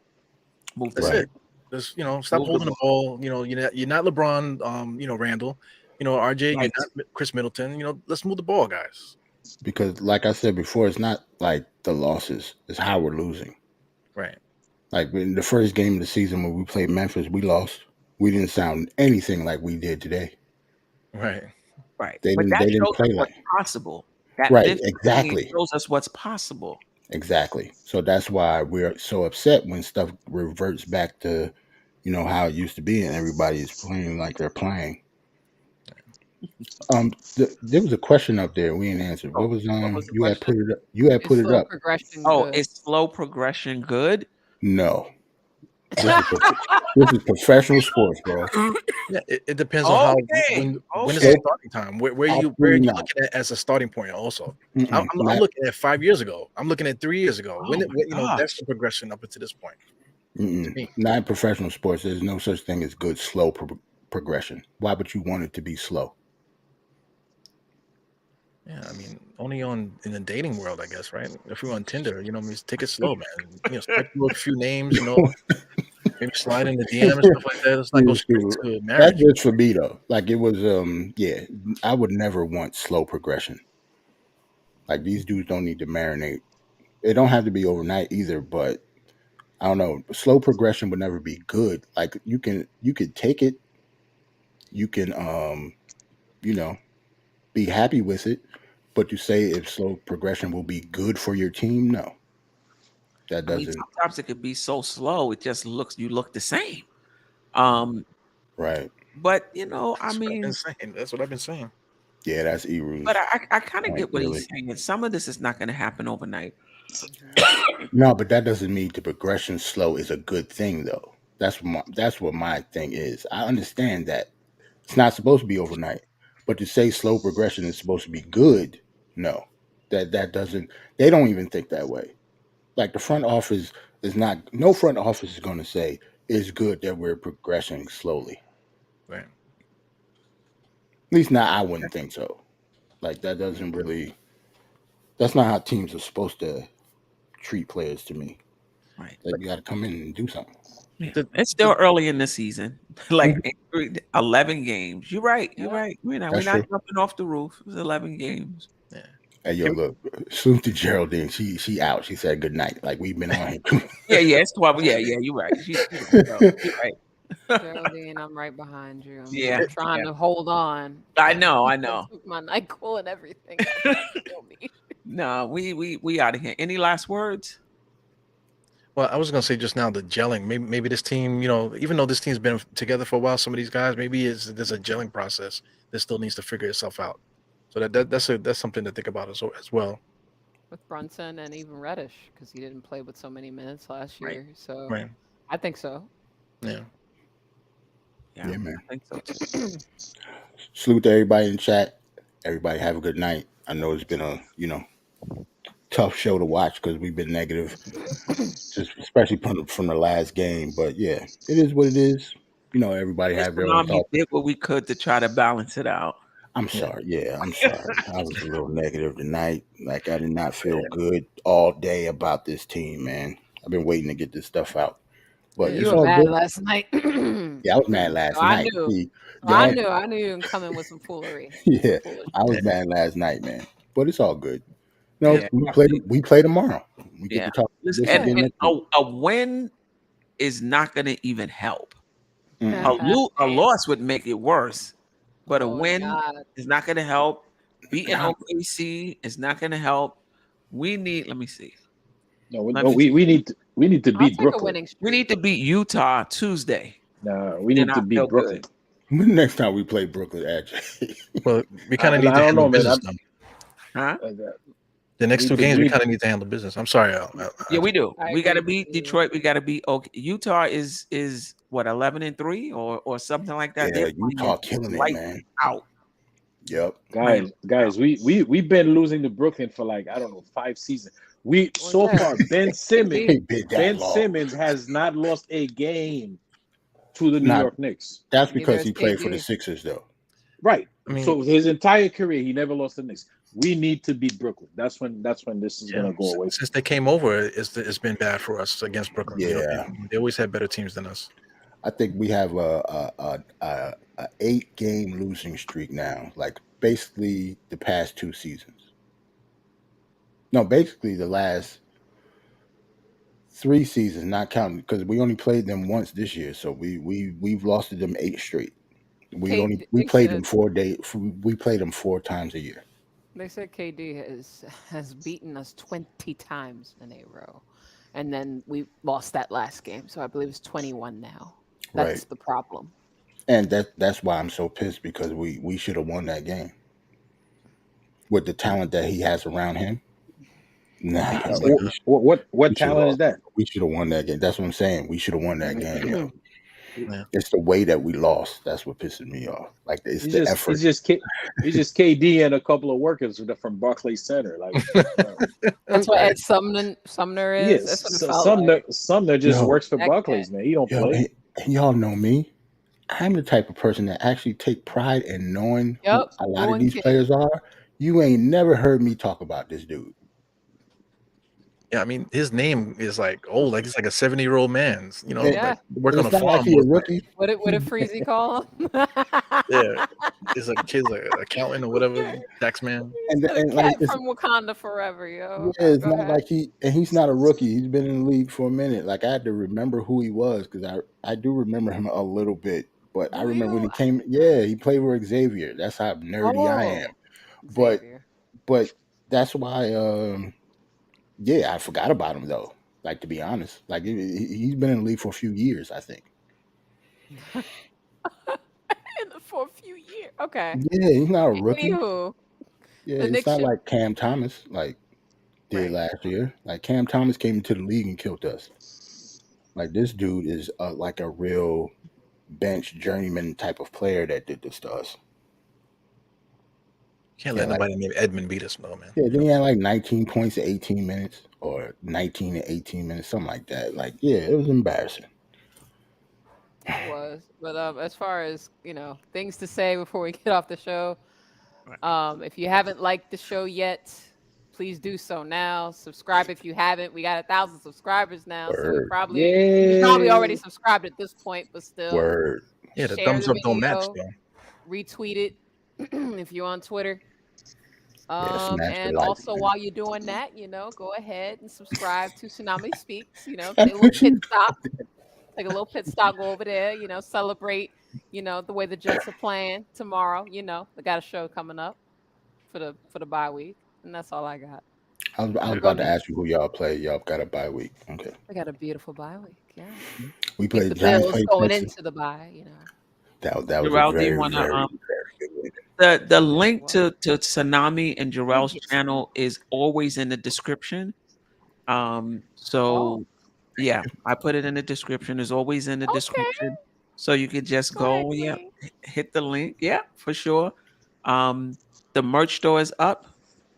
So that link is also in the description as well. I'll be able to connect it to the show now that I'm monetized, so that it'll be right underneath the description. Excuse Flex me. on 'em. Excuse me, Queen. Queen, Payday is the Queen, 21st. That's Payday is the what's up, 21st. Right. Queen And the ain't waste other no thing, time. right. The other thing is, I don't think the person is in the chat, but there was somebody in the chat one day that said something is dope to the soul. And I wrote the person's name on a piece of paper, and obviously I'm not in New York. So Aw. but I will know if a person says that was me, I'll know, who it was. That would jog my memory, because I'm gonna use that, and I want to give that person some merch. So Aw. That's what's up. I swear, yeah, you and your yeah, big old That's what's heart. up. yeah. I know, right? I definitely want to use that on Dope to the soul. on a logo. That it's someone who's in here a lot. It's But- somebody who's in here a lot too. And as a matter of fact, Yeah. I don't feel like going back through all the shows, though. I'm sure it's in the comments, but The problem is we don't even know how what long show. ago. Yeah. Right. Yeah, I don't know what show. Yeah. Was it a month ago? I don't think they're in here tonight, though. Yeah. But anyway, we appreciate you. We are out of here. Sister, you one of a kind. Yes. Sister, it's time you That's her. shine. Don't so, Where you at? Where you at? don't so. Where